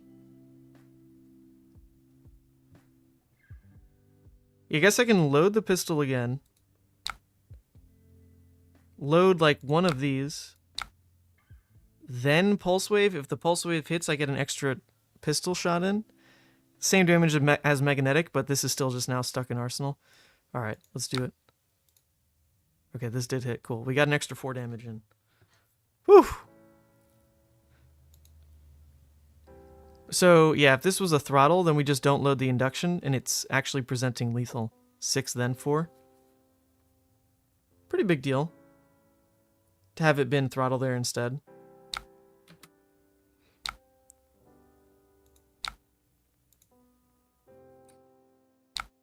The good news here is it doesn't look like they're really dominating anything on a 3-card hand like that. Well, that's not true. It could be like double blue and choke slam or something. Some 4 cost. That could definitely be it, but we have a fate. We have 1 more armor block. Could also be a pummel, and we drew all these. Ooh, boy. That's pretty unfortunate. Can't really play around that being a pummel here. Can't really play around that being a pummel. The most we could go to is 8. If it's a pummel, it's 10. And I just die. So there's no actual reason to give the Teklo, unless it's a blue pummel. If it's a blue pummel, then I can block 7, they go to 8. I live at 1. So it's like, if I give the Teklo, it's playing around a yellow pummel. Does Bravo ever play a yellow pummel? I don't think so. So it is what it is. If that's a red pummel, just die. Just drew the non-blocks. It's a red pummel. Well, there's nothing we could do about it. No choices. No choices. All non-blocks. GG. Alright, so definitely, like, some very questionable choices for sure.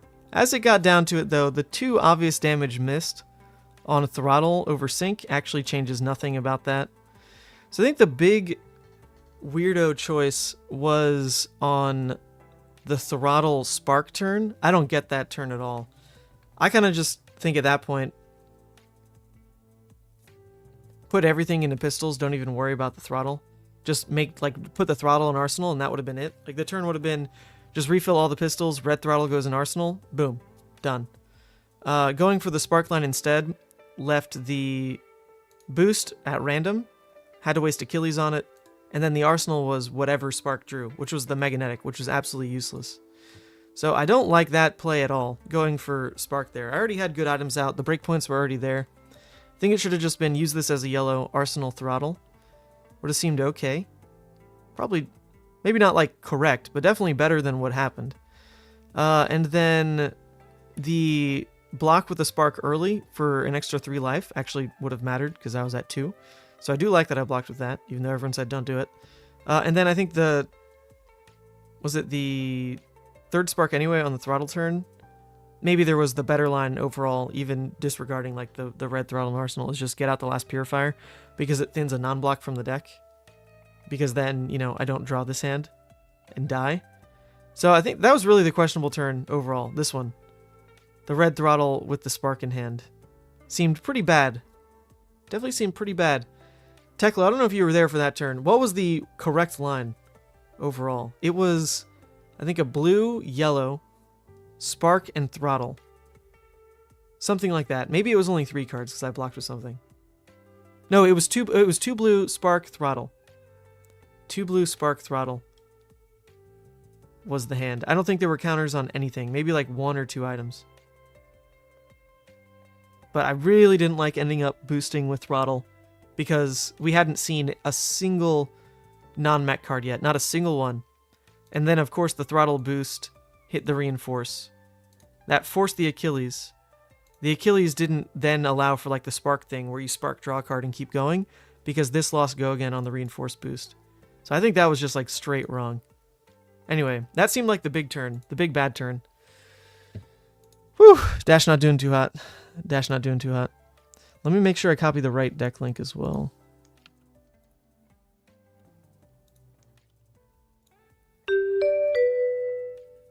Three purifiers is just for Oldhim. Yeah, I was just following the matchup thing here, but that might have been a misclick. Against Bravo, it was take out these guys. These go in. I think the part I was missing was the deck list I was working from didn't have it split where there was already a sideboard. So when I subtracted things, I didn't like I didn't not add the other pieces here. So like it should have been one less Purifier, no Remembrance. Was like the main difference. Dromai. Okay, this is supposed to be pretty bad. Hey, good luck. This is supposed to be pretty bad. Especially this list, does it even run payload? Or no? I don't think it does. So into Dromai, it's really just aggro.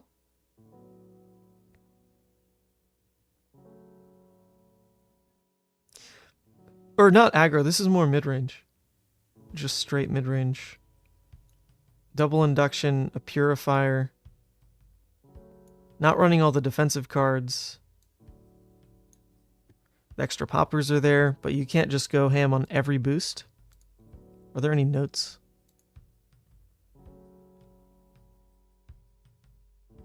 Go first. Okay, thank you.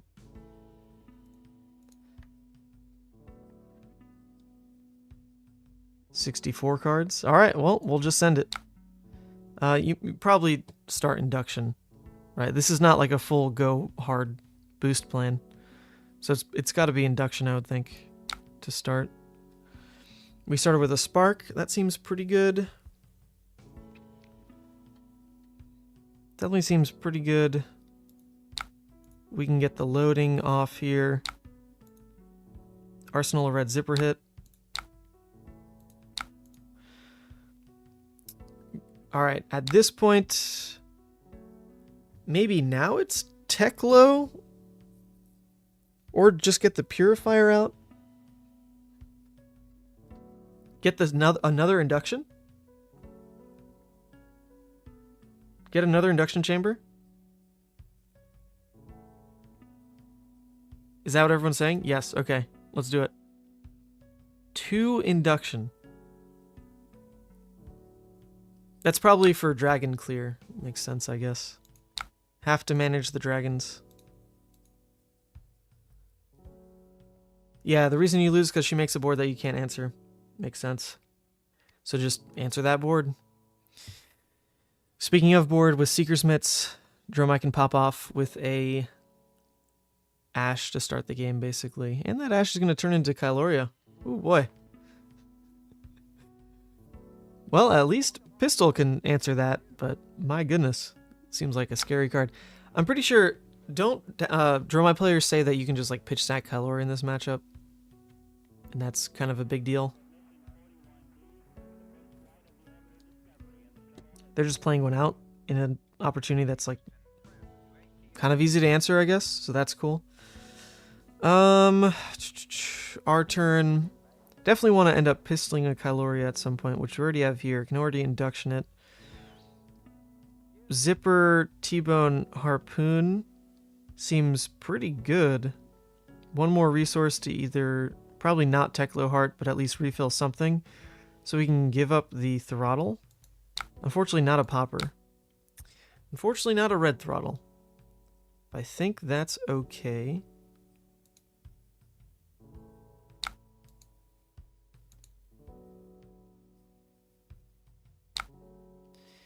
A Nourishing Emptiness. Quite the start from our Dromai opponent here. Quite the start.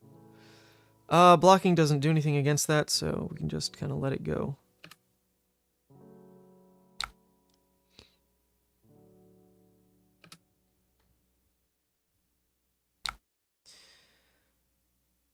Okay, this should answer the Kyloria before I start any of the boosting stuff, because this cares about combat chain. Give it go again. We're going to have one extra resource to work with. I should probably put it on pistol, I guess, because I could actually pistol after the Pulse Wave Harpoon, because I'm going to boost it. So let's do that.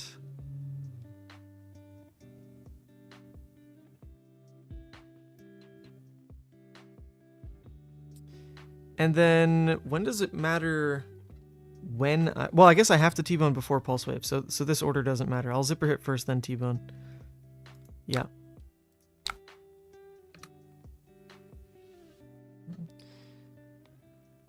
There are 2 CNCs in this sideboard plan. 2 CNCs. So 2 misses, and they feel pretty bad because they're also poppers, you know. 2 CNCs. This is also a popper that just got boosted away, so feeling pretty bad right now. Not ideal, you know. Not ideal. Okay, not a popper. Also just a blue. Cool, we'll lose it. They're going to give Snapdragons every time. Not a huge blow or anything. Okay, didn't boost a popper. We like it. With a 5-card hand off that Nourishing, they can basically keep whatever they want. So, not like we can really snipe a dragon on Pulse Wave. That'd be ideal. But if they have like another card they want to keep, well, they can just hide it behind the last 2 they don't reveal. Okay, they're showing a Rabble, a Billowing, and a Miraging.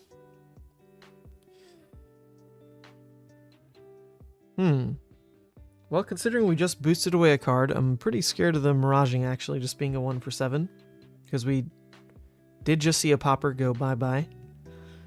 Ravenous is always 4 value though, because it is the red line deck. Billowing is definitely the weakest that they show. So I don't care about the Billowing.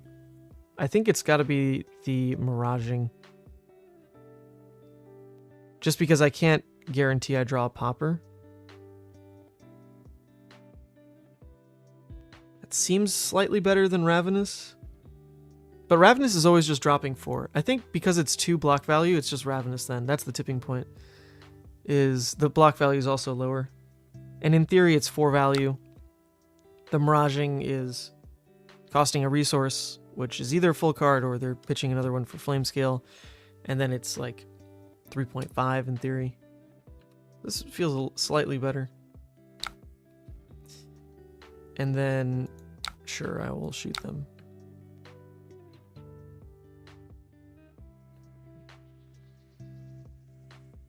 Yeah, if you want to actually learn from a Dash expert, Techlo Foundry is in the chat right now. The right person to go to. Oh, we drew a CNC. Okay. So we can answer the Miraging anyway. Nice draw. Cool.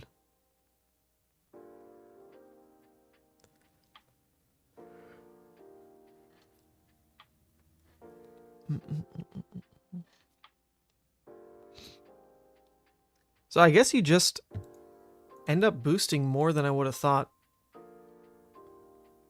into this matchup. I mean, you're at risk of banishing poppers. At this point, only really at risk of banishing the 1 plasma. The double induction are the ones you need to answer the board, as I was taught earlier. But throwing these guys to just get some good dragon clear in at the cost of 1 card in deck feels pretty okay.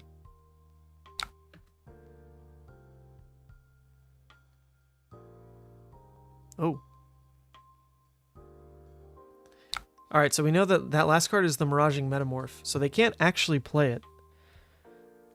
Still, we should probably give up the CNC just to clear Dromai. We know that their turn isn't doing anything else, though. That's just going to be an Arsenal Miraging. Putting CNC in Arsenal is not the same as Down and Dirty. Can't then bring it out and pop it. So... Or do I want to attack with the CNC instead? There's no way, right? I mean, the resources would be... I let this hit. I know their turn's over. 0 to 60 kills Miragai.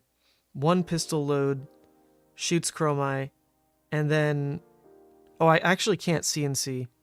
Because it wouldn't have Gogan unless I pay for induction. So it'd have to be 0 to 60. Techlo Foundry Heart. 1 here, 1 here. Shoot Dromai. Reload CNC. Nah, that can't be worth it. They have Crown anyway, so let's just give it up.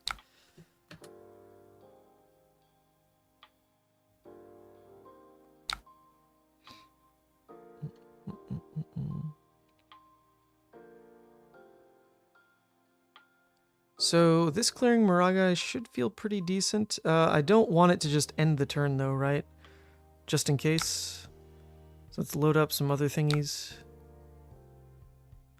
Shooting 2 pistols at their face is harder for them to block. So I do want to do that.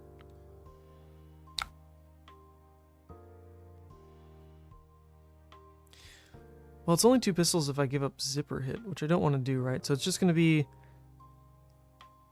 shoot pistol at their face,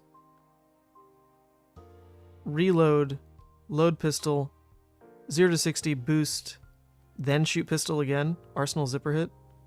That seems okay.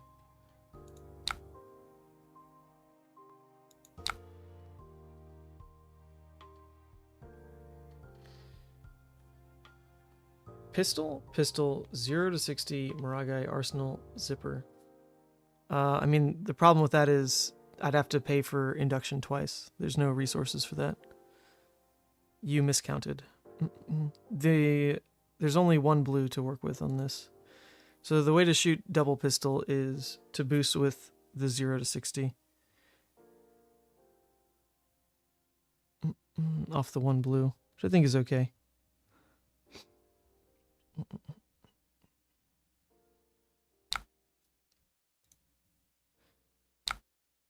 To shoot pistol would mean I have another resource for induction here, which I do not.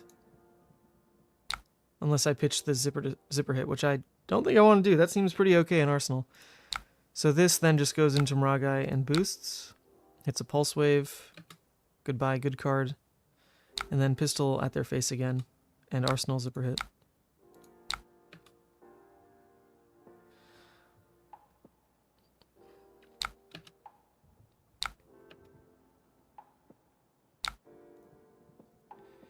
Alright, bunch of blues. No plasma purifier to get the best value out of these suckers. Because we're basically turning 4 resources into 4 damage. And that's inefficient on 2 blues anyway. So if I can get the plasma somehow, that'd feel pretty nice. It'd start to feel nicer at that point.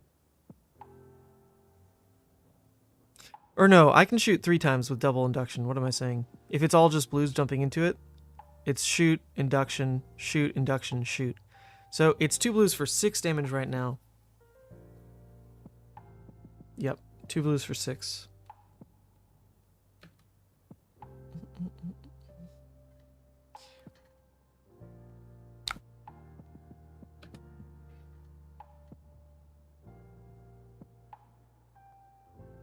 Okay, well, it's actually a pretty weak turn out of them, considering, like, we knew they've had this for a while, so that means there's no go again here. They're not developing a board. Would have loved to have more of an aggressive hand in that case. So, does that mean I actually want to then start playing the cards like yellow zipper hit out? Or just save the HP? Probably just, like, do this is okay. It's okay.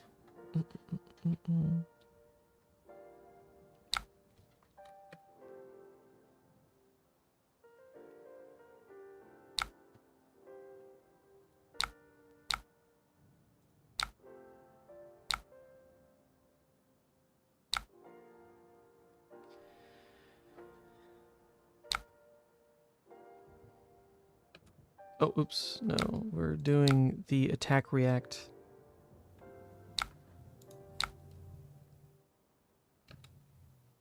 Oh, it lets you double attack react? I guess that makes sense. It wouldn't do anything though. They both just stack go again. Interesting.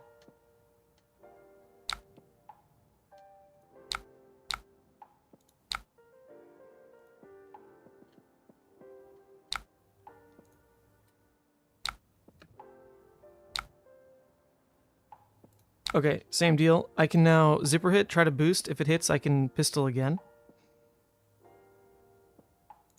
I think that's worth it. Okay, well, red zipper gone. Basically acting as a induction chamber that cost me a card. Huh, not a bad play pattern. Not a bad play pattern.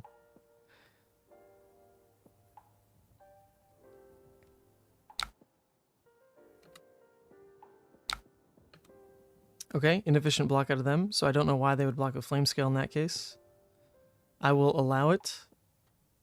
I will allow it.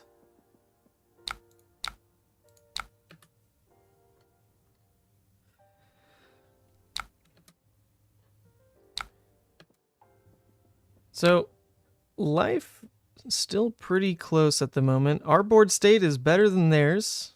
Victory. We are looking pretty promising if we can find our T-bones, I guess, to hit their flame scale. That'd be kind of cool. I don't know if it's ever really going to happen when it matters. They just found a pretty good turn for Ash generation. You know, they're going to pitch the Phoenix. That'll put them up to 4. So never mind. That plan doesn't really feel that impactful anymore. When they only had 2 Ash, there was a world where pulling flame scale would feel pretty nuts. Spark of Genius without the blue means I probably just want to arsenal this then and wait. No blue at all, though. Pretty rough. Oof, no blue at all. I guess I'm hoping that they have a dragon here, and that way I can get value out of the throttle. Huh, this is a weird hand. I feel like I just blocked down with it then. This was not getting value without the blue anyway. Just block this. If I need to pop something, I can give the throttle. This at least turns into filling some items, arsenaling Spark, I guess.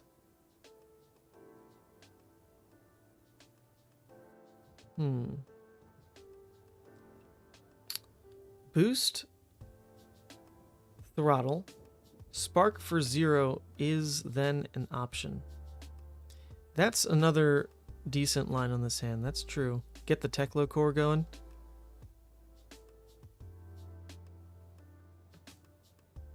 Just in case I do end up popping, I don't think I want to keep combustible for the same choice.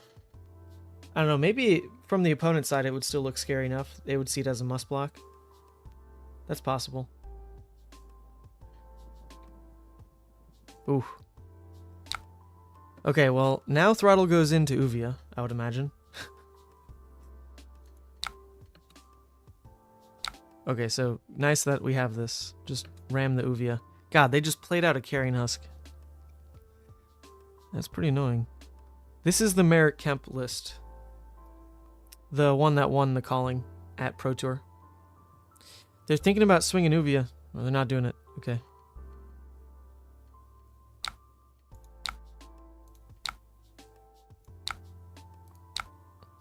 Zero. Losing some reds, man. Don't like it. Let's get out one of the Teklos. Ooh, blue T-bone. It's not right to Achilles for T-bone now. There's no way. But it is kind of funny. Both of these are blade break. So, in theory, this little puny blue T-bone gets good value. Not the worst arsenal, then. But, yeah, I guess I'll wait. I mean, there's no reason to actually blow Achilles on this. So, yeah, the double T-bone hand that we have now. Pretty cool. Pretty cool. Eat all their equip.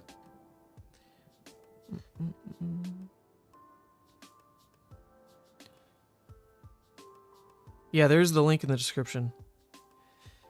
Go click it. Go click it and look at a list that won a calling that I'm doing a terrible job piloting. Name a better duo. Oof. God. Gave him a lot of room and... Well, I guess we have the popper actually, so we're not going to take all this damage. Which is nice. That is nice.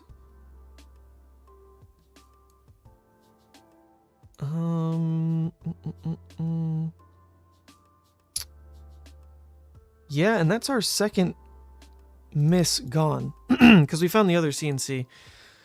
So, I probably shouldn't have shown them that I have the CNC there, because they're not going to block the Thumai. I wish this was face down. I'm thinking about it. Obviously, I have to do it now. But ideally, off this one blue, this next turn can...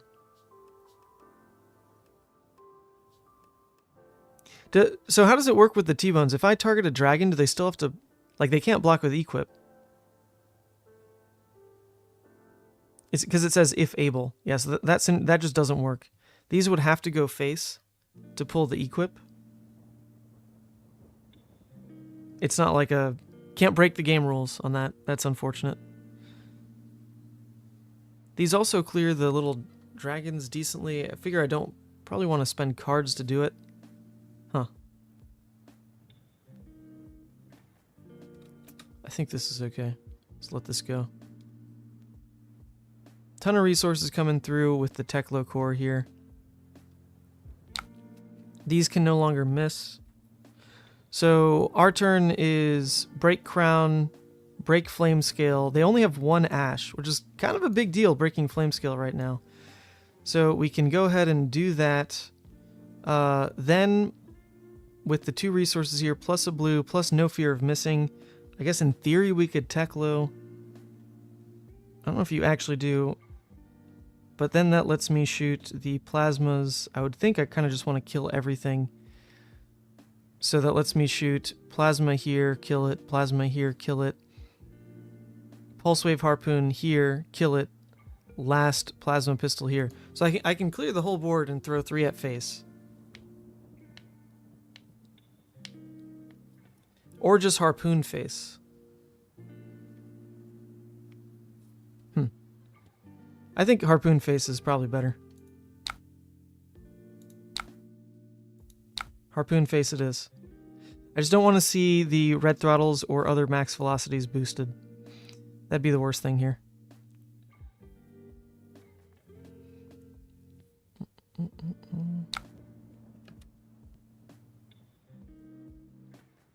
Oh, I'm never gonna play Talishar with contacts that I've slept in again. My eyes are like very out of focus.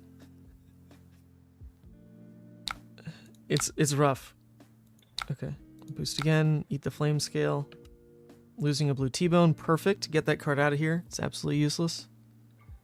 They also even misblocked it because obviously they're hoping there isn't a second T-bone, so they did waste a damage here, which we appreciate.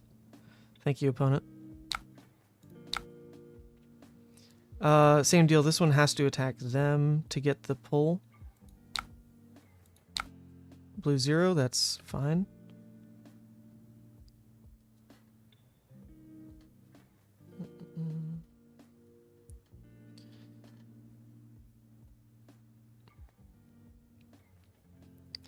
I also am very happy to not have boosted the Plasma Purifier. I don't know if I'm right to really want that card, but like, how can you not, right? When you've got double induction, it just does so much.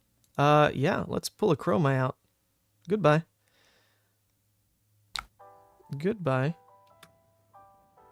Nice, so it's pretty useful there.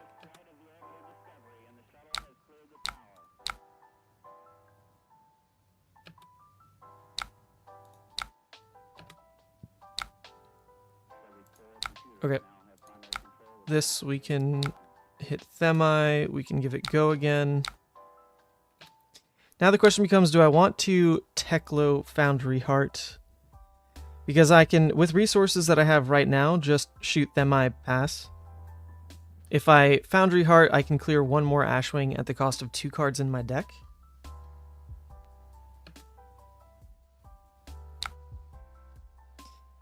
Hmm. 2 cards in my deck to clear 1 more Ashwing this turn. I don't think that is worth it, but I could be very wrong. 2 cards in deck for 1 killed Ashwing. What do you think? Yeah. I don't think I'm going to do that. Let's not Foundry Heart. I've already boosted more than I thought I would in this matchup, honestly. There's only the 2 CNCs that were non-mechs, and they are gone.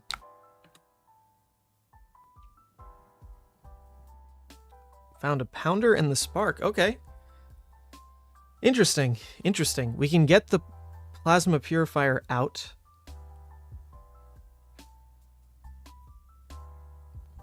Arsenal Pounder, I guess?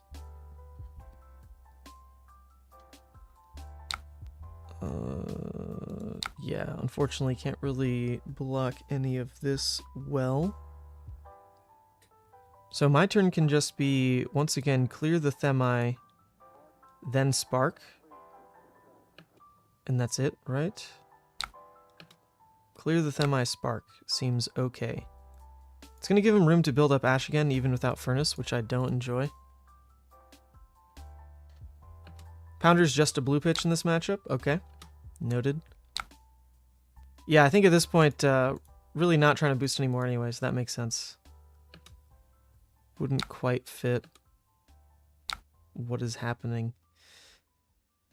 Since I already have one here, one counter here, I'm going to need, with Techlocore, I'm already going to have 2. I'll need 1, 2, 3 to kill Themi. Spark is then going to want 4. So I can get that off just the 2 blues. I can save 3 life here pretty handily, I think. Yeah, because this is only going to take 3 resources to kill. I'll have 1 floating to even refill like 1 piddly thing, and then Spark. Spark won't draw. That's okay.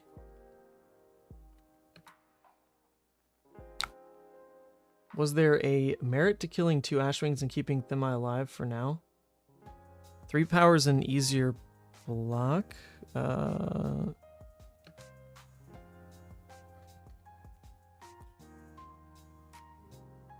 Yeah, I guess that's fair. Like, it being an easier block is a thing, but they needed to develop something else on board, so I was assuming, you know, that there is always going to be something else to block. I could see that, though. Just kill the Ashwings, leave the Themi. 3 is clean. The Ashwings are not. But now we see it where they drop another Themi. Because they'd always have to. They'd have to drop some kind of red to kickstart the chain. If it's an attack, then it's normally like base 3 or 4 even. You know, just like the Chromeyes, the Ravenous, whatevers. If it's a dragon, it's most likely a 3, unless it's Kyloria, 4.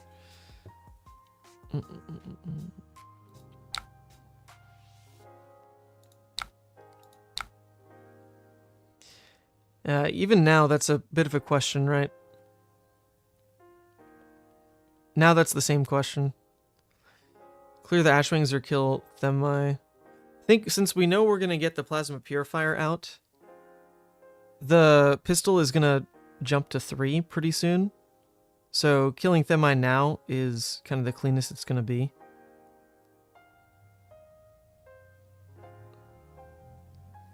I totally see that point, though. That's interesting. Just boost the throttle into Themi right now? Really?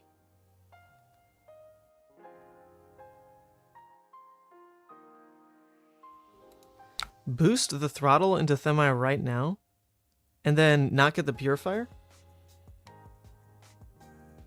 Huh. Yeah, actually, that would have been the difference of keeping the blue then. Keeping that extra blue would have let that be a play. I didn't even think about that.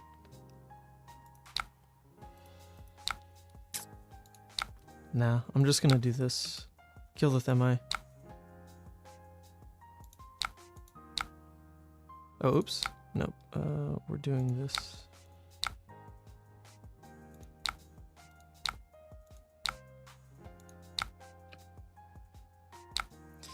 Alright, I can refill the pistol and then spark out the last purifier.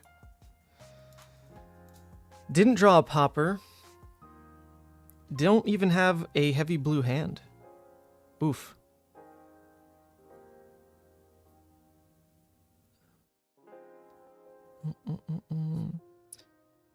Now there's nothing else I super fear about boosting away, though. It was really just the purifier.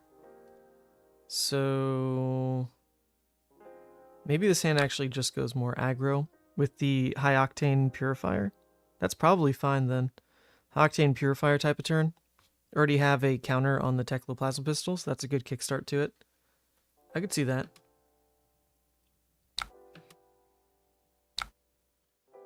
Okay, yeah, now go blasting. Cool. I'm glad Glad we all can see that together.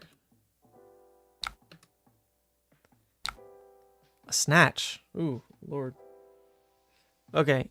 Well, I don't mind sinking the yellow T-bone, actually, but that could be wrong since it is just a 0 cost, and that's what we want on a high-octane turn, in theory. But, giving them the arsenal, they're going to be very ahead in that case. 19, board state, arsenal, we'd be at 8. They only have 2 more Kyloria. The chess piece at 1 block is good against the singleton Kyloria turn. If they ever go for double Kyloria, having both equips up still isn't good against it, because it'd be like block 4 here, then they drop another one, then it's unlucky. Well, no, because then they'd break the chain, then this would be a reset. So if they go for double Kyloria at some point, I can block with card here, card here. Yeah, so keeping these up for double Kyloria is actually still more important, I think. Maybe that's trying to play around too much. Ugh, 7 value swing on this snatch. It doesn't feel okay, you know? It doesn't feel okay. I don't want to let that happen. I don't want to let that happen. 7 value on a snatch.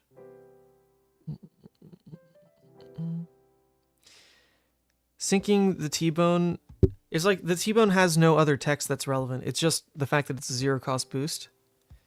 So I think I can sink the yellow T-bone. Could be wrong. But if we don't find like another resource card, that's kind of a problem as well. Don't sink it. T-bone's equal to 5 damage right now. That's fair. Ugh, it's an entire card for 2. Alright, we'll let it happen. It's what it's giving us off plasma, I guess. That's the real multiplier.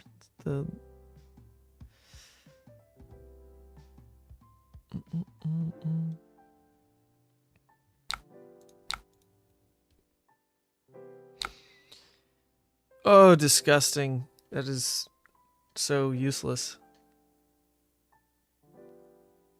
Alright. That sucks. At least we can Techlo Foundry away on this turn. We're not missing anything. It's just like, this is not an arsenal card. It's just a straight dead draw in this situation.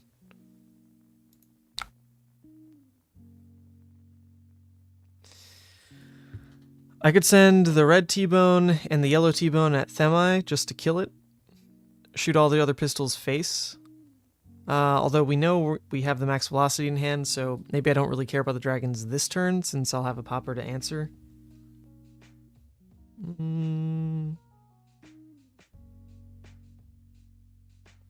Now, let's just go face. Okay.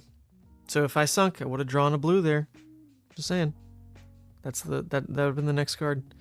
It would have been sink into the max V, high octane draw into the blue zipper. Is that even really better than the yellow T-bone though? It's not, right? It's not, because this is the extra action point. More resources just means we'd pay when the free boost on a high octane says we don't have to. Makes sense.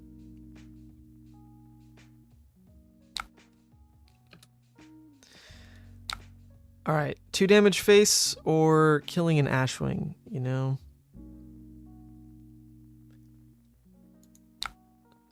Two damage at face or killing an Ashwing.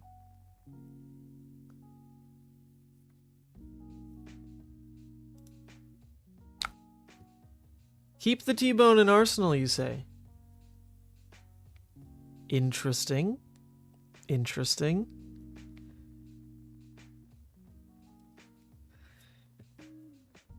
Yeah, they did block down with a card, so it's not likely they're presenting lethal. I kind of like that, actually. Yeah, they did just block with a card. They did just block with a card. It is basically saying, I'm giving up a popper. It's hoping for a lot, right? Because if they drop a Kyloria, then, like, there that goes, but it's still just a T-bone in arsenal. When the T-bone on a non-max V turn is never going to be higher value than it would be otherwise on a high octane turn then, but then we're giving that up. Maybe I just draw another high octane though, because I have only seen one, haven't boosted any away. That's kind of interesting. That's kind of interesting.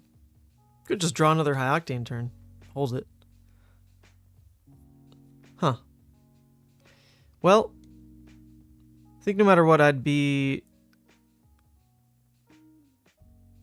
No, I don't have the Techlo Foundry yet. I've got 2 floating. I only have 2 action points, so it'd be load the plasma, remove, shoot, shoot. It's just 6. Oh, God. Compared to if I boost with T-Bone, then I'm also using Techlo, I can shoot 1 more time. Nah, I'm just...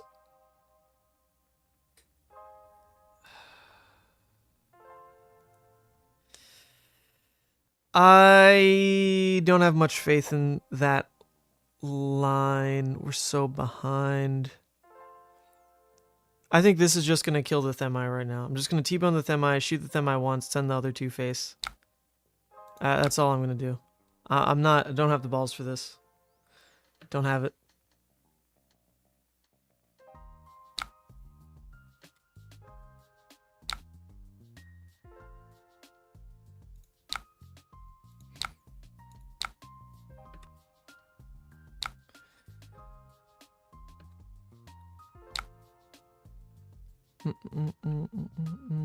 Right, so 2 more action points. So if I Techlo, I can get 2 more damage out of the turn. It's another interesting question. Spend 2 cards from deck for 2 more damage. I think I actually will. Do I? I'm gonna do it. Yeah, not super relevant cards.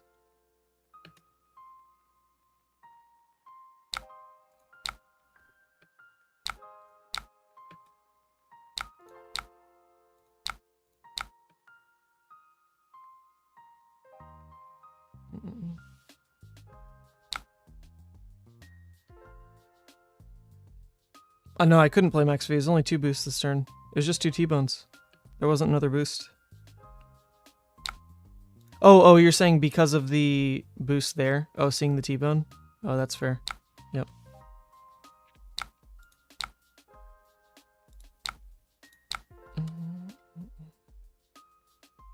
Yeah, I saw the next hypothetical hand in that. And they're trying to keep this. We're not going to Arsenal the Max V, obviously. Too many T-bones gone. Can't crown it away at this point. It's just a popper. I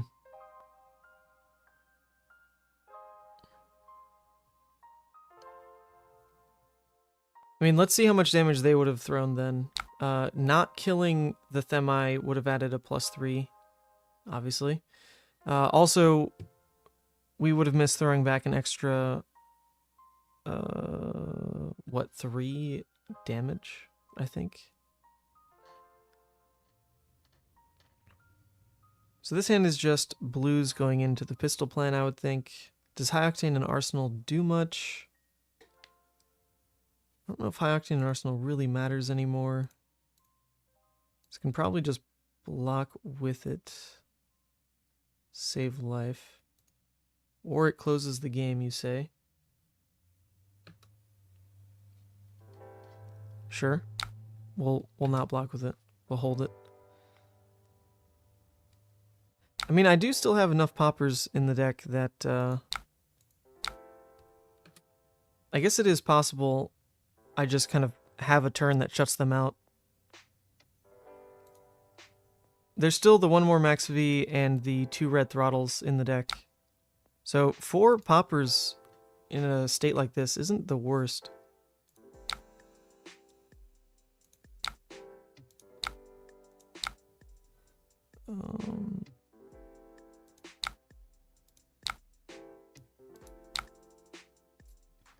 Oh, actually, I probably should have just shot the Ashwings this turn and not even... Yeah, I probably should just killed Ashwings, not worried about Plasma Purifier this turn. That's okay.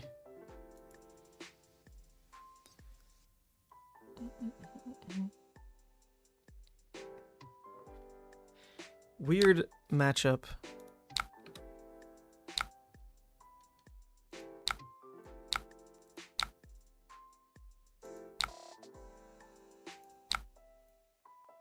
Got excited having 2 blues to finally just shoot the pistol a bunch. Leaving 2 Ashwings, though, definitely wrong.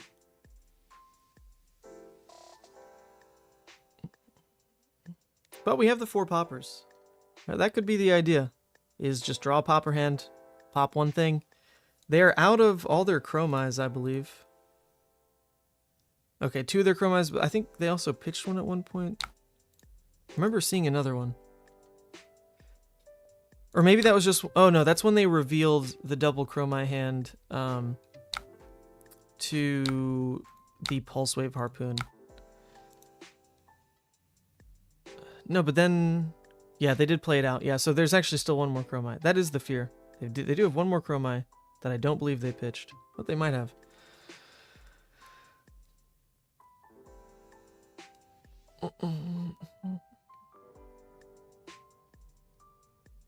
Oh, they did pitch 1? Okay, good. Someone else is paying attention. Okay, we do have the popper.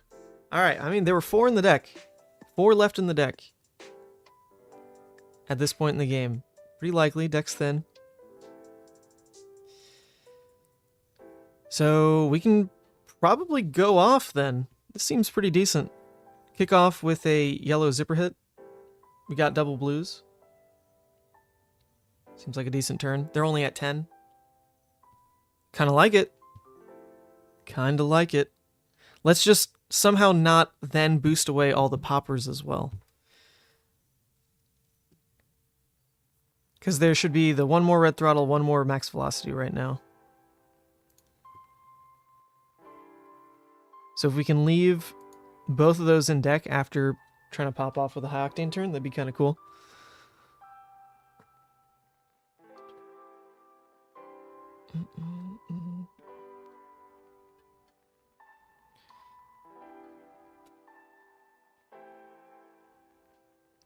Okay, they lead with an Nazvali. Whew, that burned them all. I mean, in theory, we've got baked in Arcane Barrier, but it has been dealing lots of damage. Okay, well, that is just their turn. So we'll go ahead and pop.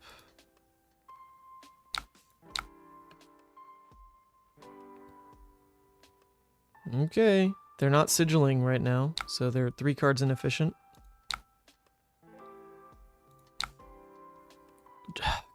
What is it with the high octanes drawing the popper? Okay, maybe it's not that bad because it means we're not going to boost it, so there's at least that. There's at least that, right? That is factual. That is factual. Boosting a red 0 to 60 away, that would have been a nice draw. Is what it is. No, this is good because I need the damage. Okay, okay, never mind, never mind. Take it back. It's good. I want the damage of this turn. That makes sense. I mean, I've got the Achilles, got Teklo, Plasma out, Purifier, so we're working with 4 or 5 resources.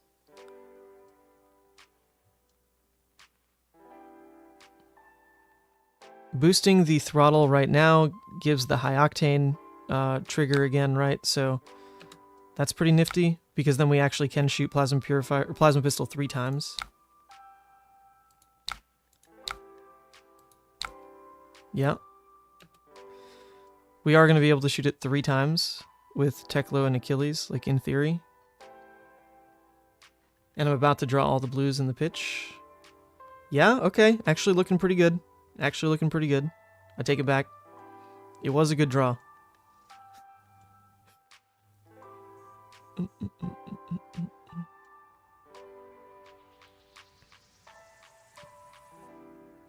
Oh, dash.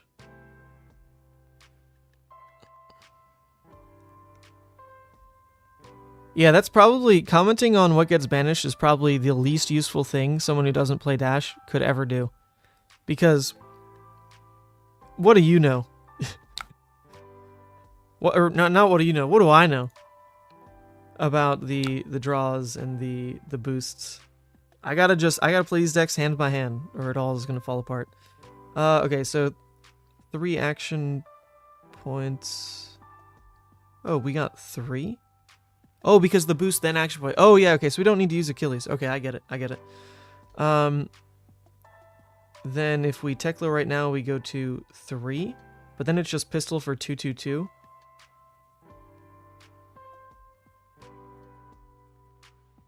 I mean, that's still 6. If we lose a resource to Purifier, then that's still 6. I mean, no matter what, we do Foundry Heart, because we need the resources. Oh, there goes the last popper. Or no, we have one more Red Throttle.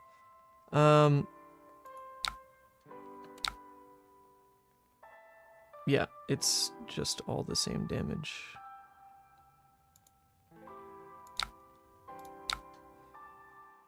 Now do I kill the Ashwings, though? I think now I can kill the Ashwings. If I'm not going to waste a thing on a Plasma Purifier. They're on a 2-card hand anyway. But they're at 9. But I'm running low on poppers now. Just go face. Oh, killing the Ashwings, though, seems kind of legit. But, go face? Okay, let's go face.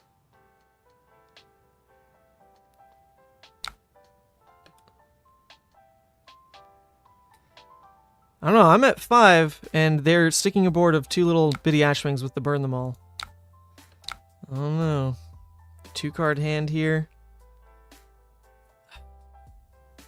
And the problem is if they just drop like a Kyloria, right? If that's all that is, it's like they're trying to 2-card hand a Kyloria right now, which could probably make sense. Then what do I do?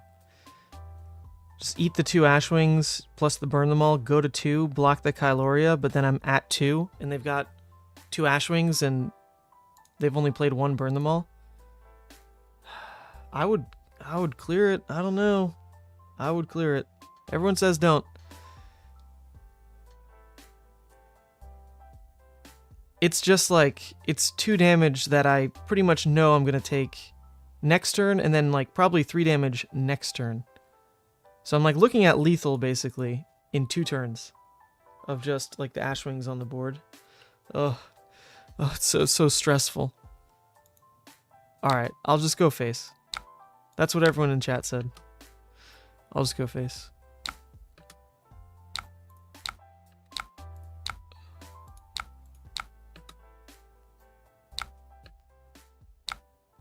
Okay. I'm gonna cry now. No popper. Hey, what did I say? They're keeping a 2-card Kyloria hand. Okay. So this we have to just eat. I mean, we have the Foundry Heart at least. But, yep. Now we go to 2.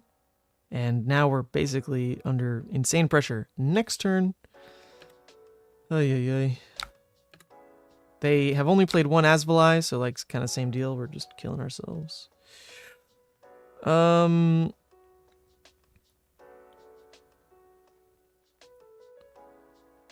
Technically this counts when you hit a dragon. I don't think that matters for what we have to end up doing, so we can get rid of it.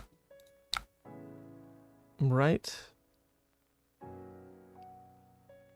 I don't think it matters. This is what we're going to use to just go face.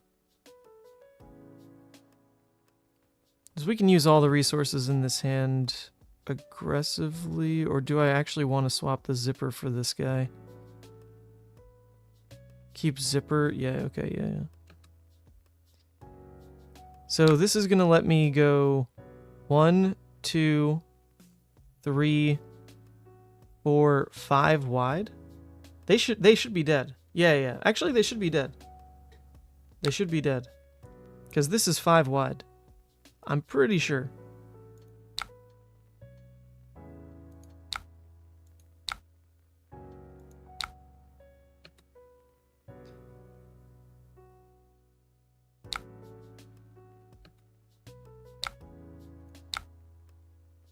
Oh, actually, I don't even know if I needed to do that. I didn't count.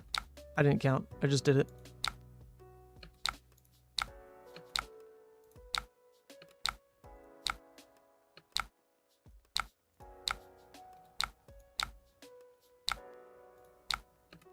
But yeah, they should be dead. They can't block all this. This is Achilles. I get to shoot one more time. Oh, shoot. No. Go again.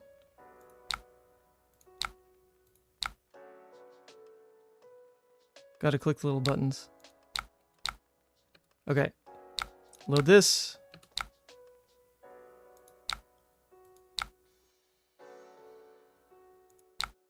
Oh wait, I'm still one resource short? Really? How did this happen? Wait, I'm still one resource short. Did I throw that somewhere? No.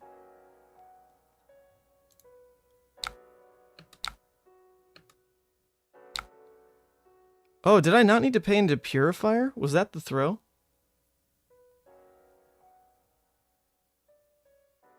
Did I not need to pay into Purifier? They were at 2. Oh, because they were at 2 after the zipper hit. That's where... Okay, in my head they were at 3. But, yeah, actually, after zipper hit. You're right, after zipper hit.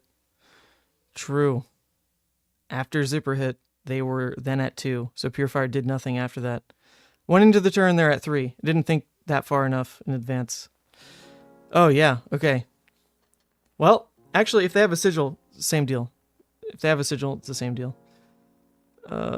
So now this is pretty awful. They do have to give the card if I go face, so that's still fine. I give them 2 cards. And then hopefully kill him next turn. They're gonna attack with Kyloria? Oh god. Oh yeah, this is awful. This is awful. What have I done?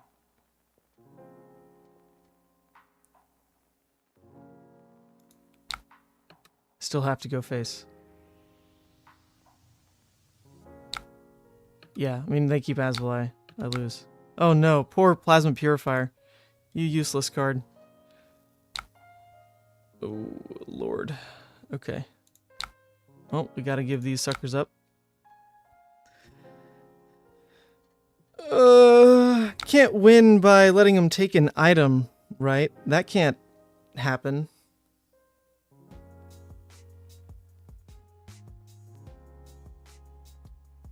That can't happen.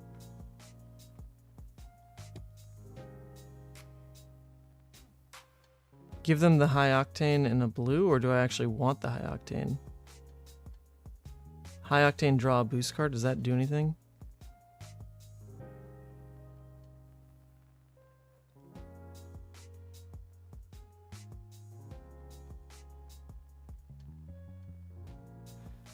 So I have to keep the high octane, I guess.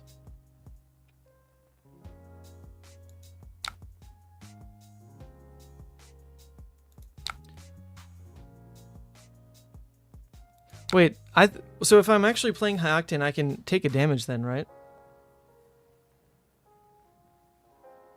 I can take a damage. Because if it's high octane, then I don't actually care about filling the items. Isn't that right?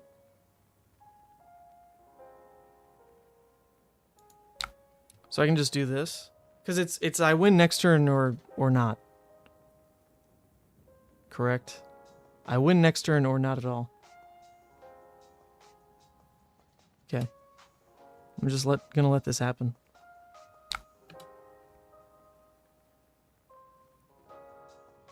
Take an item.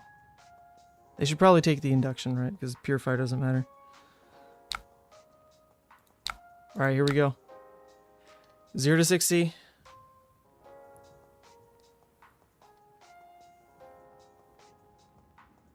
Alright. Can we go wide enough? Did this actually do it? This takes a card.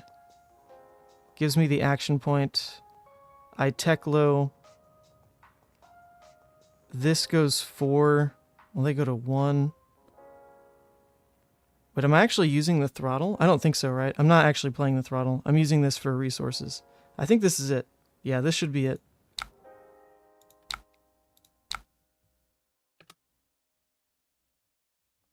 Yeah. I don't need to play the throttle. Let's not throw this one.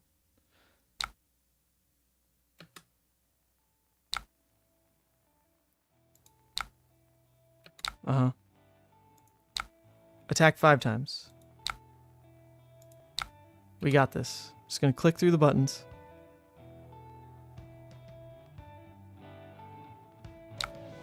Okay. Then we need to... We'll end up Achillesing. We don't need to show them that, I guess.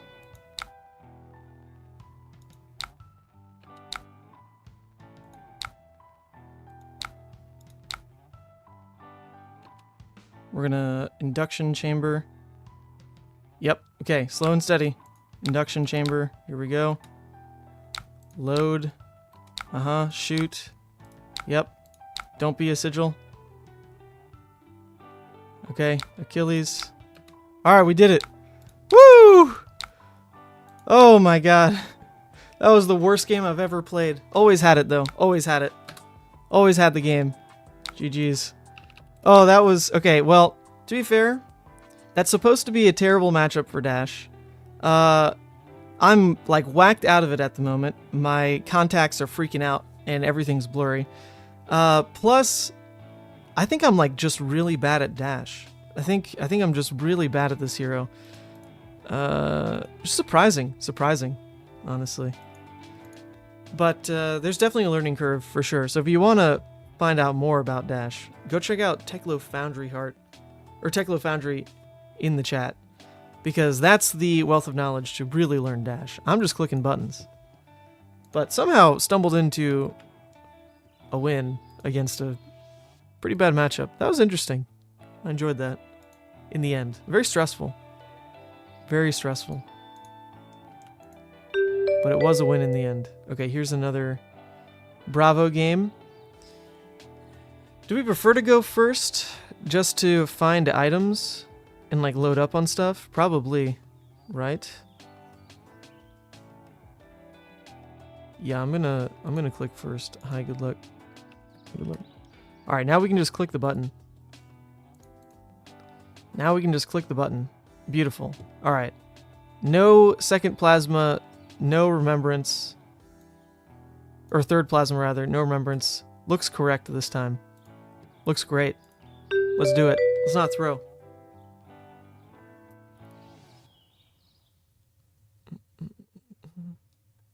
Yeah, Sam is... Sam did some content with Deagle Dixon, the guy who got second on Lexi, and their stuff, their collab was amazing. I loved it.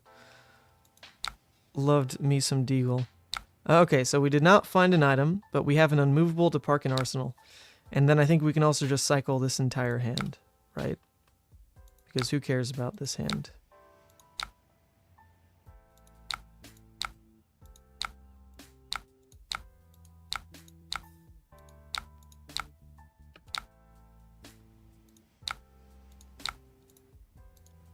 Okay, still no item. Dang. No item? What do you do when you don't find items? That's not allowed. That's not allowed. I guess you just block. I guess the other thing is just Teklo, go again, reload, reload, zipper hit, no boost. I mean, that's the most damage our hand would do. Is just something along those lines. Is that really worth it? It seems okay. So we can get rid of these cards pretty happily. Or the turn is just a 0 to 60. As a 1 card, no boost. Let's see what comes next. Probably a Nothos.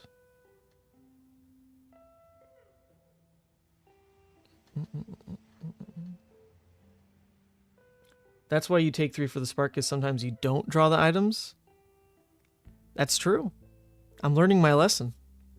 And it was cool to just keep drawing items every turn in a row. To not draw them, different story.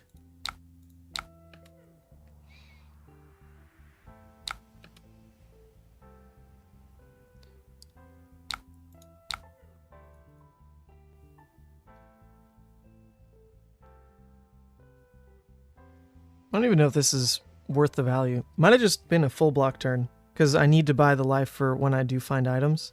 But it was only 5 damage to now throw back 7.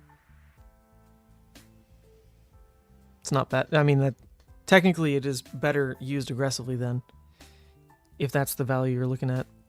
But in the long-term nature of the matchup, like needing to be able to tank to play an item is a big deal.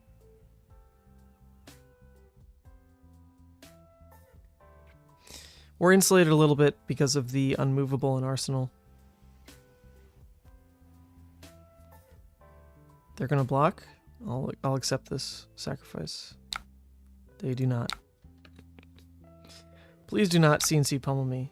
Please do not.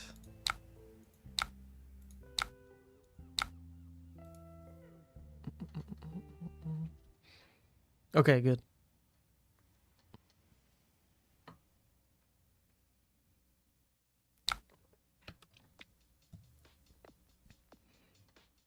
Okay, another hand, no items. This is a tough feeling. I don't like it. I don't like not being able to do the thing you're supposed to do. That's dumb. That's real dumb.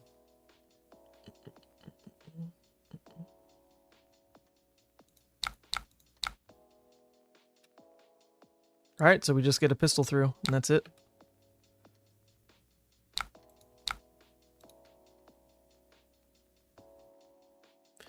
One card, 2 damage.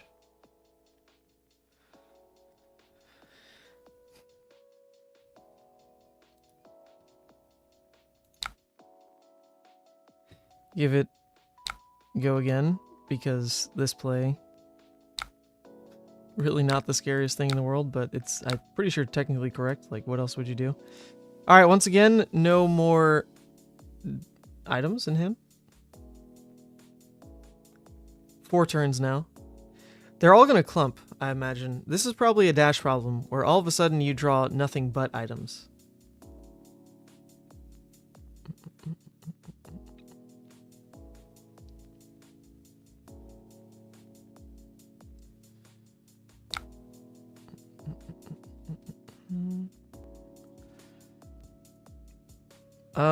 Well, there's always the sync for an item play, but then that starts to look really wonky when you're next to a reinforce the line.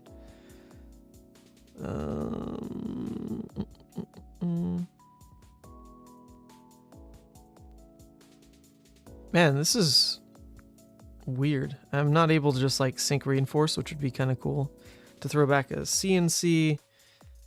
Can also just, you know, not take any damage. Just block everything. The turn does nothing.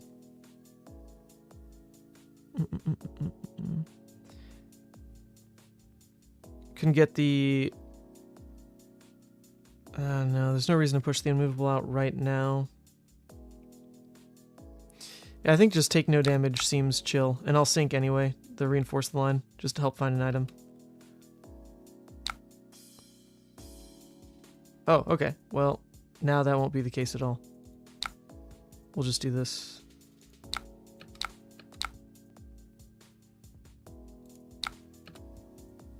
Cool.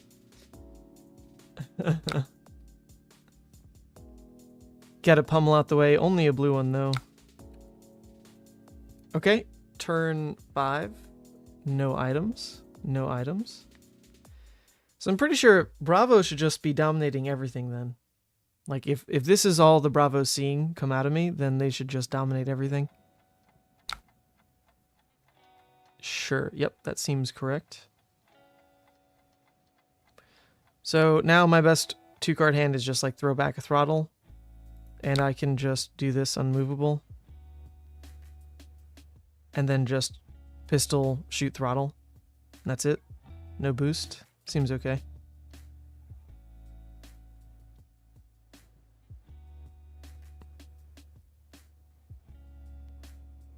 I don't think these are worth much in Arsenal, but it could have just been throw the armor there. It's just we're not really doing much. So even though it's like a high block, I don't think I want to just waste equipment when really not doing much.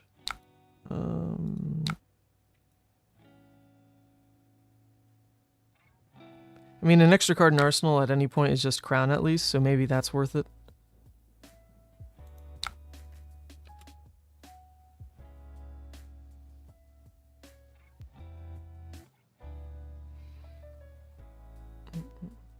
But I think there's a chance where, like, you know, I want the Arsenal open for an unmovable when their turn is just in Nothos, or I get like a spark draw off, and then it comes up more naturally. No boost, please.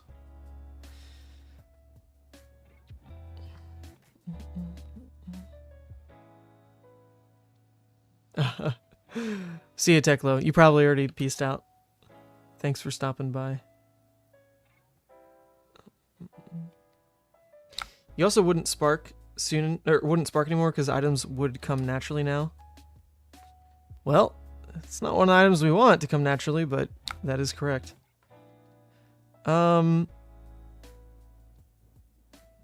Okay, well, it's kind of same deal, right? So now they have a slow turn, we just have a natural opportunity to put something in Arsenal. Huh. I wonder if I actually just play out Pounder. Like, I have room. I do have room. Do I just play out Pounder? It'll get value at some point in the game. And I'm really not... I'm not seeing a choice where, you know, I'm taking unnecessary damage to play out the Pounder. Their turn would just be load induction, drop Pounder, Arsenal Harpoon. At some point in the game, I will be boosting 3 times. At some point. I think it's a pretty safe line, actually. It's kind of cool. Not what I expected to happen.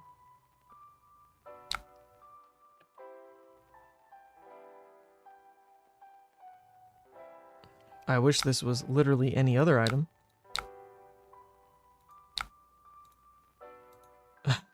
Okay. Still waiting. Still waiting. How's it going with Dash? She's okay. Definitely not my hero. I'm not, like, feeling that invested.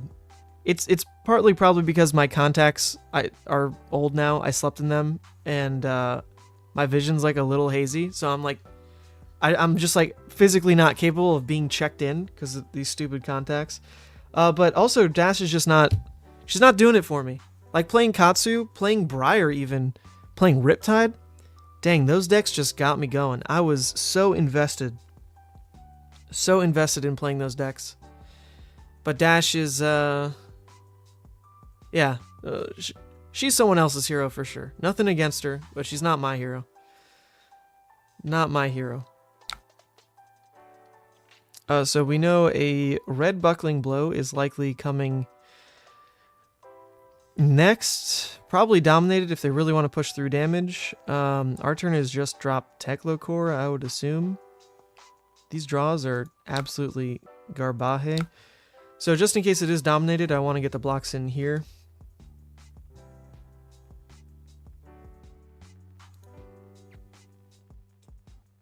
Whew. Did I forget to side the items in? You'd think. No. Definitely not. Definitely not. We did check over the sideboard guide. They're here, supposedly. They're here.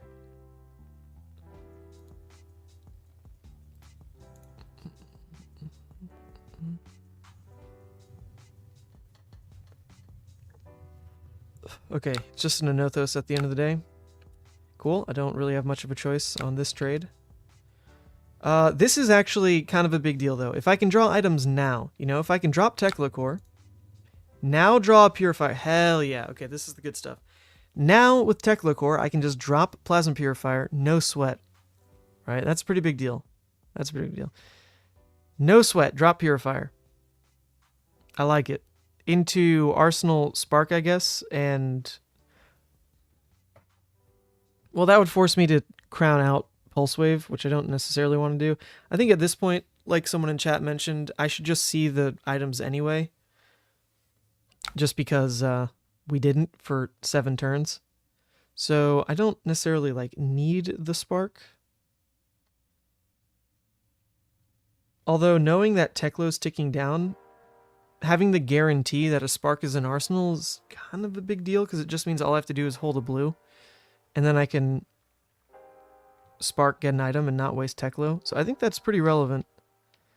But it means I need to crown, which is giving up armor. So maybe I just do that now then. I go for the spark blue now. Arsenal the plasma is a better order of things if I know that I'm gonna be committed to spark. But then it shuffles and like I should see the items soon anyway. Ugh. Choices. I think we're gonna do the spark thing, so I can just get full value now, see if the plan changes.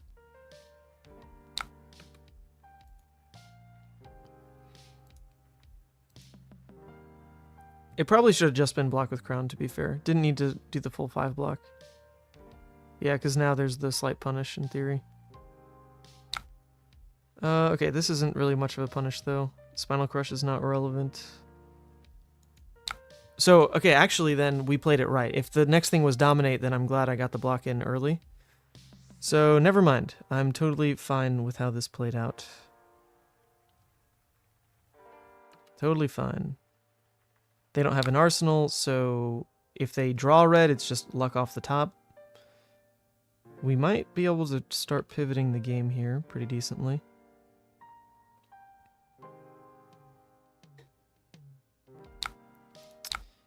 Let's pay the 4. Let's grab... Well, what's the better order? Is it in... Because we know that we're dropping Purifier next turn. So is it... Induction double Purifier or double Induction Purifier? Probably double Purifier. No? That could see the breakpoint faster. But nope. Okay. People are saying no. Let's do that. Okay. Chamber because you have Purifier. Chamber because I know I have a Purifier next. Okay. I'll allow it. See, I don't know, double Purifier in my head starts fighting the breakpoint game earlier. Okay, so their turn sucked. I really appreciate that, opponent. I really appreciate that. So now... Huh. I'm gonna be wasting the Teklo. So I guess with the extra card in hand, I can go ahead and just shoot with the pistol a couple times. So I can do this. Yep. Go ahead, shoot the pistol a couple times, then drop the Purifier, Arsenal, and Movable. Yeah, I think that's totally fine. Seems a-okay.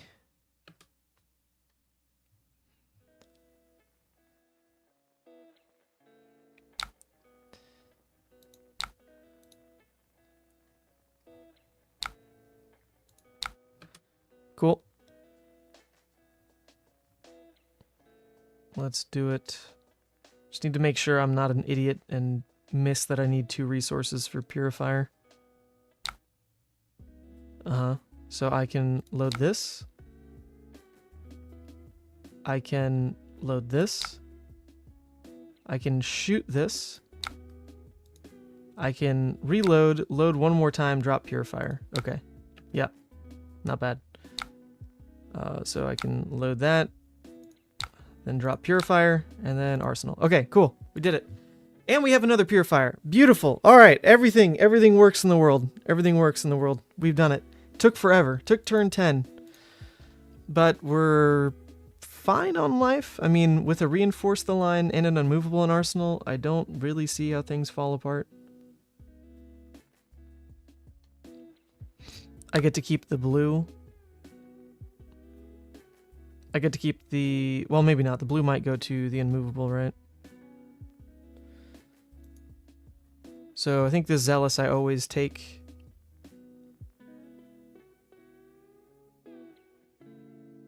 Yeah, I think I do always have to take the Zealous. That's kind of unfortunate. It's free damage. They just drew free damage, basically. I was hoping they would go tall, not wide this turn. Because it's an awkward order if I just, like, assume, oh yeah, I'll drop this, but then... That doesn't make sense because Purifier wouldn't work. So, yeah, this is free damage they're landing. That's okay. They're going to pummel it. Okay. Ooh, I don't like that at all. Well, I can still unmovable, and then I guess just discard the reinforce the line just in case. Just in case they don't Anothos. That's the risk. Like, they might just not Anothos.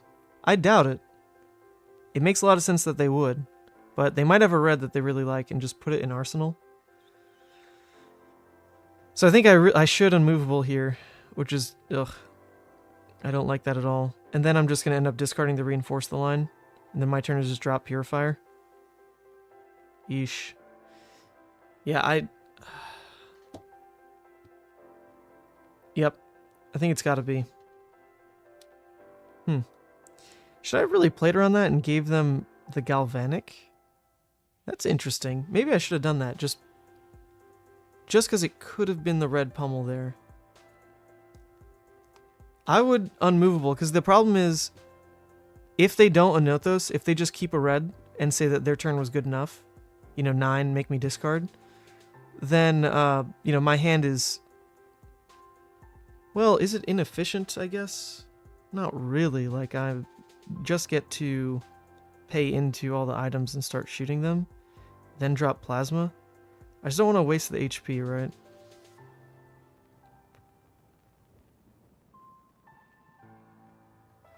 They could also be holding CNC. That is a great point, Golden Gomez. Thank you for that. Alright, now there's two things that could be really punishing. Either they just Arsenal a red, or they CNC. So I think I will unmovable then.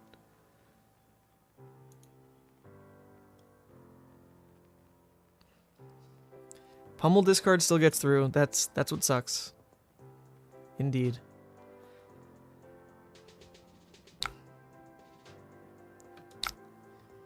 Have to get rid of the reinforce. Unfortunate. If they do pitch this for an Anothos, then same deal. Like, their next turn is just straight off the top. And it might not be that impactful. And that'd be huge. I would love that. They seem to be thinking about it. If they're holding CNC, wouldn't they have just CNC pummeled? Yeah, probably. Probably.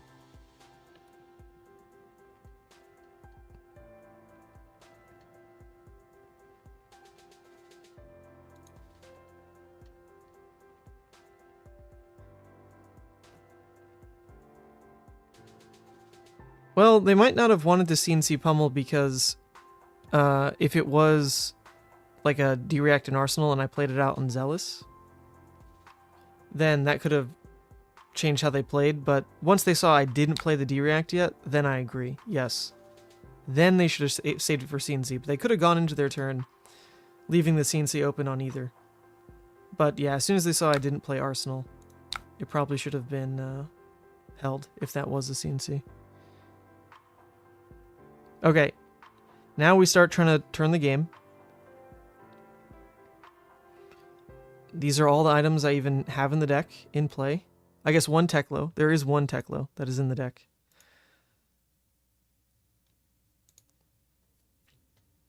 But they're down to 28, and all I did was shoot with pistol a couple times in the early game.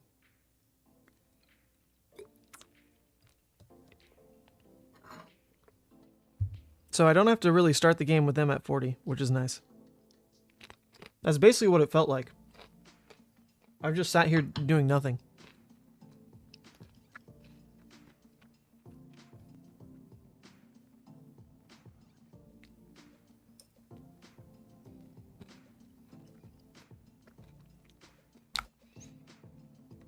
Okay. What's the chance they just drew into another pummel hand? That would suck. I mean, not much I can do. I would be losing the... Well, I don't have an Arsenal, I guess, so it's not the worst. It is not the worst. So let's just hope that's all they've got. Oh, nope, okay. Well, I don't think I was ever going to play around that anyway. Yeah.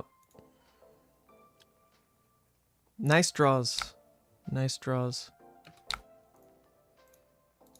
Let's just wait.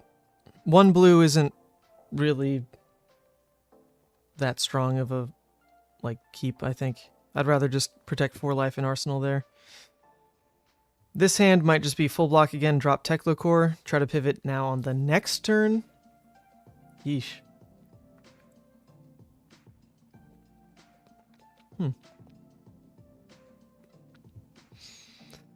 Okay.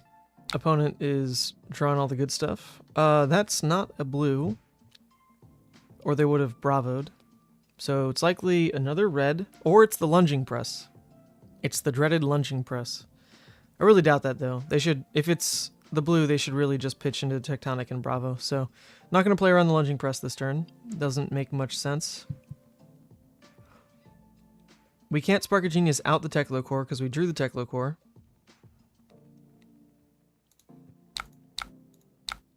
So I think we can just do that. Drop the Techlocore, move on with our life.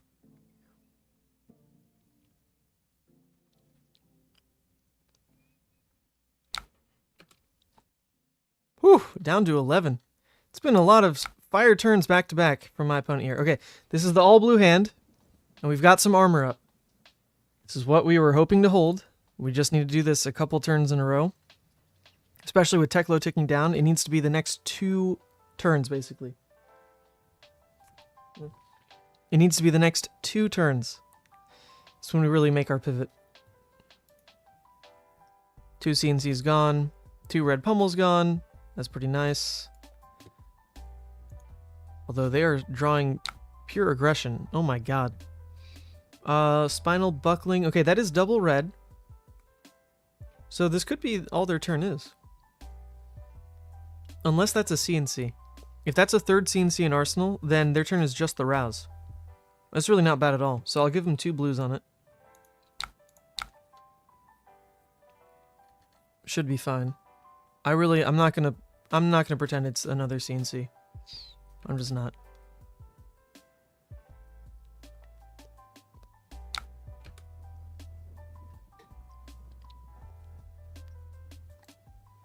They've already played 2. Oh my god. Oh my god. It was another CNC in Arsenal. Okay, not a blowout, not a blowout. Still so lame. Ooh. Alright, they're on just a random 4 next turn. It's gotta be next turn, right? Next turn's where there's a window. Come on. We do have the Techlo stuff, so I don't want to waste that. I think let's just go ahead, not even shoot, and just load up stuff. That makes sense. Let's just load those up and let it go.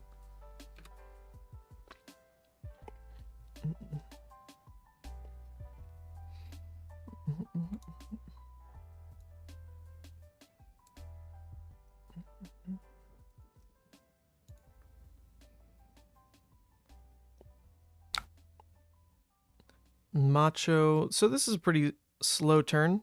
Basically all we really wanted.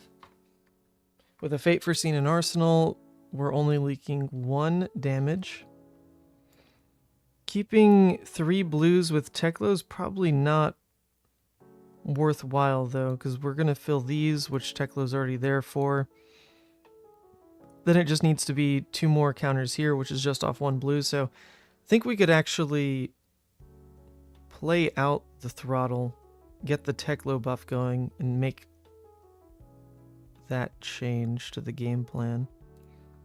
So block here, and then Fate. Fate gives us a bit of buffer on the throttle as well.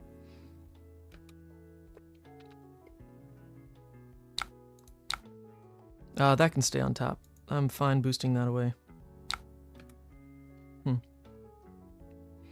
Yeah, we drew Pounder on a turn where all he did was a Nothos for 4. That's the only reason it's in play. I did not trade HP for it. I did not trade HP for it, just to be clear.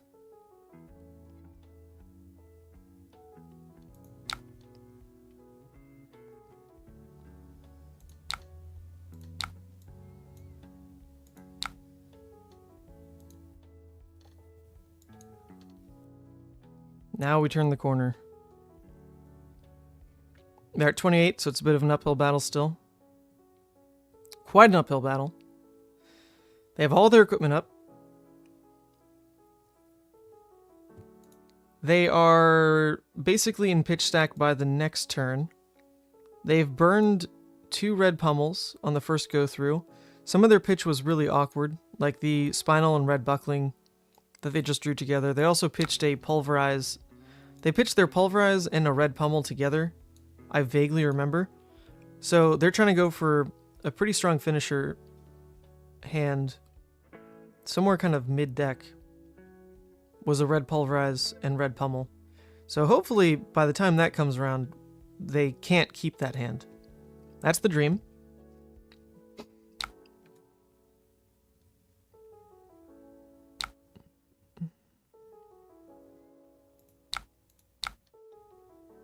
Oh wait, oops. What is this? That's already been reloaded? Oh, okay.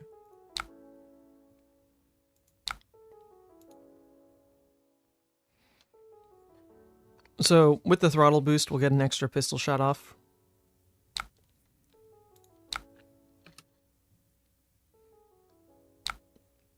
So let's just make sure I don't waste any resources. That's going there. I don't really know if I want a Foundry Heart. Probably not. I mean, only at 14 cards, you know. It's pretty awful. This is going to eat 2 resources, so let's go ahead and load this and this, I guess.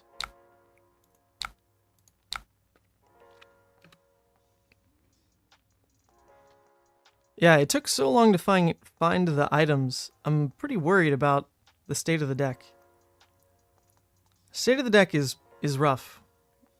State of the deck is very rough. Defense-wise, what do we have? We have like one more defensive tool we're gonna draw next hand. What is it? It is a reinforce or a sink?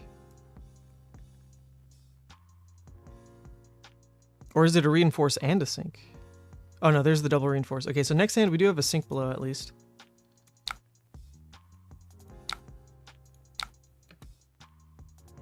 So come on, give me like 2 more solid turns. Give me 2 more solid turns, which is all I need. I've got the pounders, you know. I'm ready. Okay. Oh, no sink below. Am I crazy? How's that possible? Oh, I guess Spark did shuffle at one point. Spark did shuffle. But there should be one more sink left. Okay. It'd be pretty annoying if it's the sink below that's on top of the deck right here. We've got the double blue. We do want to actually trigger Pounder as these turns get very tight. So I think we can just block with the throttle if I'm not mistaken. Let me make sure I count resources right. So these are already loaded. We'll need 1, 2, 3, 4, 5, 6. So I'll need 6 resources for the weapons alone. So it definitely can't be throttle. It would be 6 anti-Teklo. Is that? Am I counting that right? Okay, well it's just not throttle. That's all I know.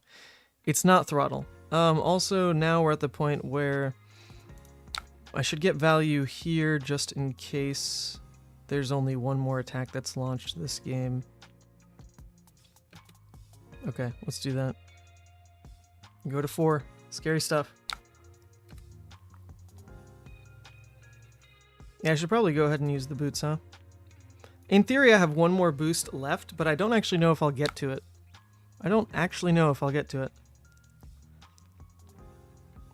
So maybe I full info and just zipper hit right now.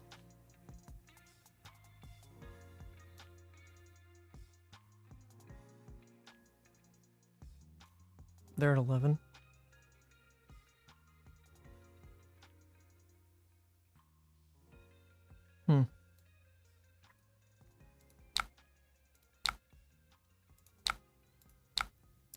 I think that's always going to happen. This is always going to happen. This is always going to happen. Let's attack. give it go again. I think then zipper hit. Does that change anything in that order? I guess it does, because it lets me know whether or not I need to pay into the induction chamber, the next induction chamber.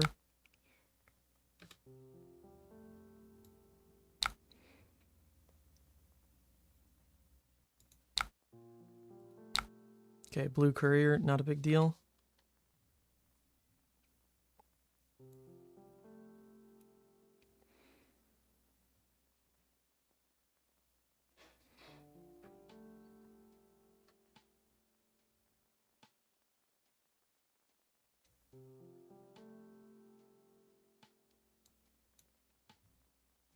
So now off the one blue, I have the action point, so it's just shoot.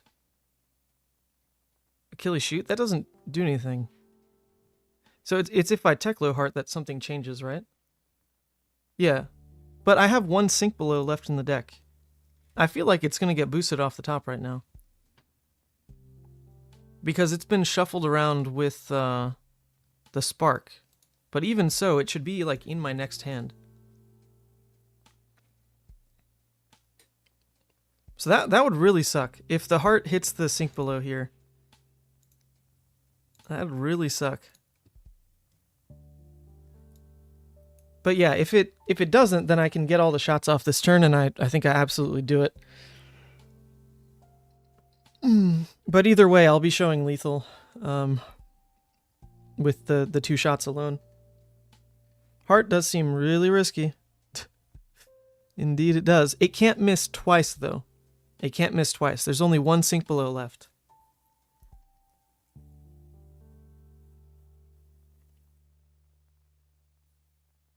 Keep the boots for a different boost turn. Yeah, I think that's just the safest play, is just don't worry about it.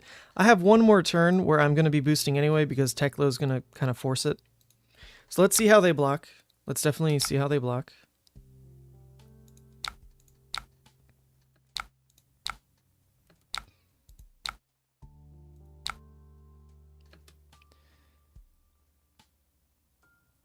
And then this would be the question. Kind of on this block is where I get to make any choices. All right, I think I have to go for it because they're trying really hard not to give me cards on this turn, right? So I think I have to go for it now. Because if I shoot one more time, they give me 1 card. And that doesn't seem to really impact their plan. They know that I can shoot at least 1 more time.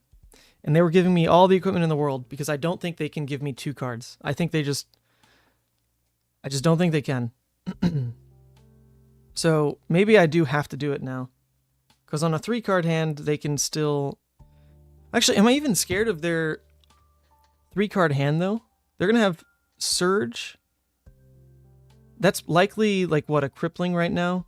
Like a Crippling Dominate? No, that's not possible on 3. The 3 is not possible with the Dominate. It would just be the Crippling itself. I don't think I should do it. I don't think I should do it. Because they still have to give me a card.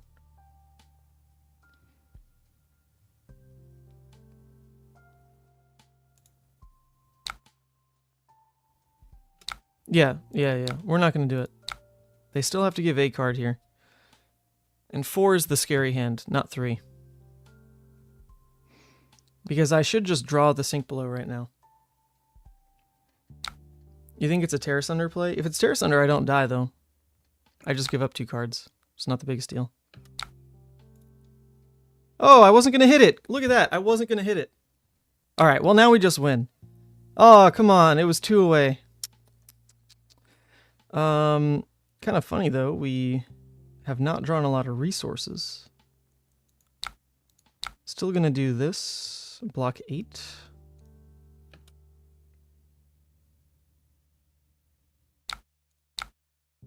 And that is good enough. This is going to get the Teklo off. We can then Foundry Heart. It won't miss. Alright, pretty good endgame. Pretty good endgame. Feel like I did it right this time. Did it right this time.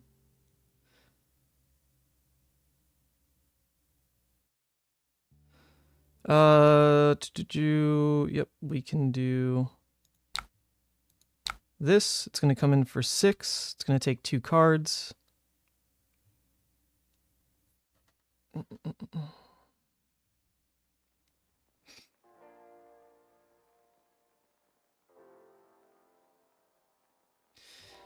Interesting game.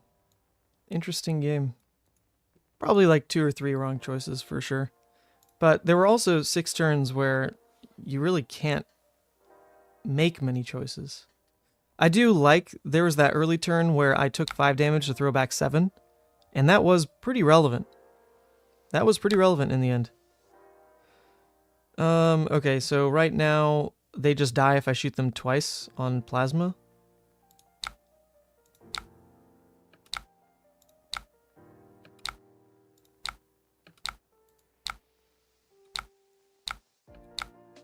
So I just win through Achilles. Okay, here we go. I just win.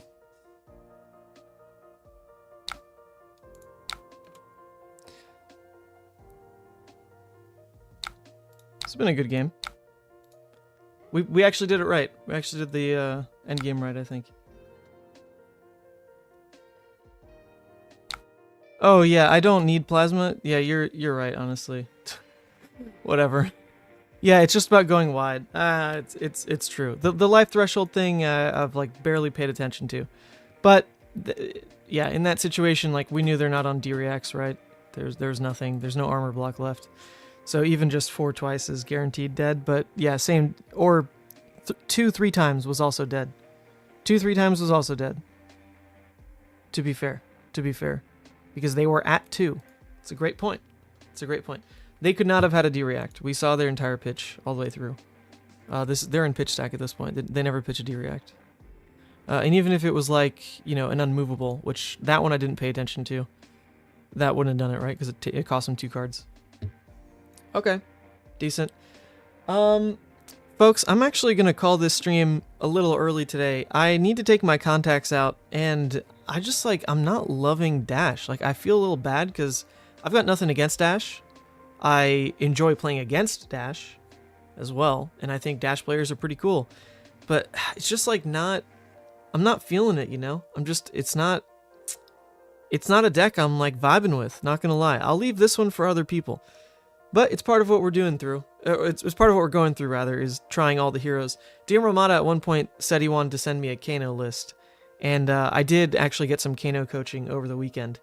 So hopefully that stream is coming soon. Because that one will be funny. I really want to try hard on that stream. And I'm sure going through the lines will be just an absolute shit show. But yeah, I don't know. There's just not much more to explore with Dash. Not going to lie. She's got like a 90 card pool. You know, what can you do? Everyone else has talked about her already. I think I'm good. She's fine. She's just okay. She's just not my hero by any means. And also Sandra just got back, so I need to go catch up with her. That's going to be it. 91 at least? Who called her garbage? Dash is garbage? Okay, that's not true. That can't be true. She's not garbage. She wins quite a bit of things. Quite a bit of them big tourneys, you know? 1-2 callings recently. But still not my deck. So I'll be streaming again tomorrow, but it's probably going to be a bit later in the day. I've got some actual work stuff to do in the morning. And we'll just keep that going through the week. But yeah, I'll be back. See everybody later. Woo!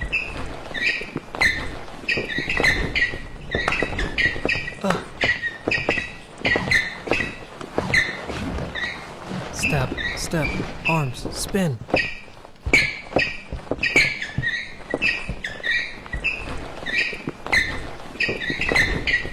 What? Woo!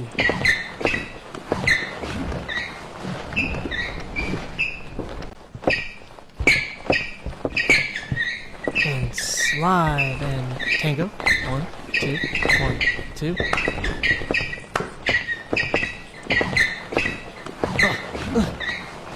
Slide.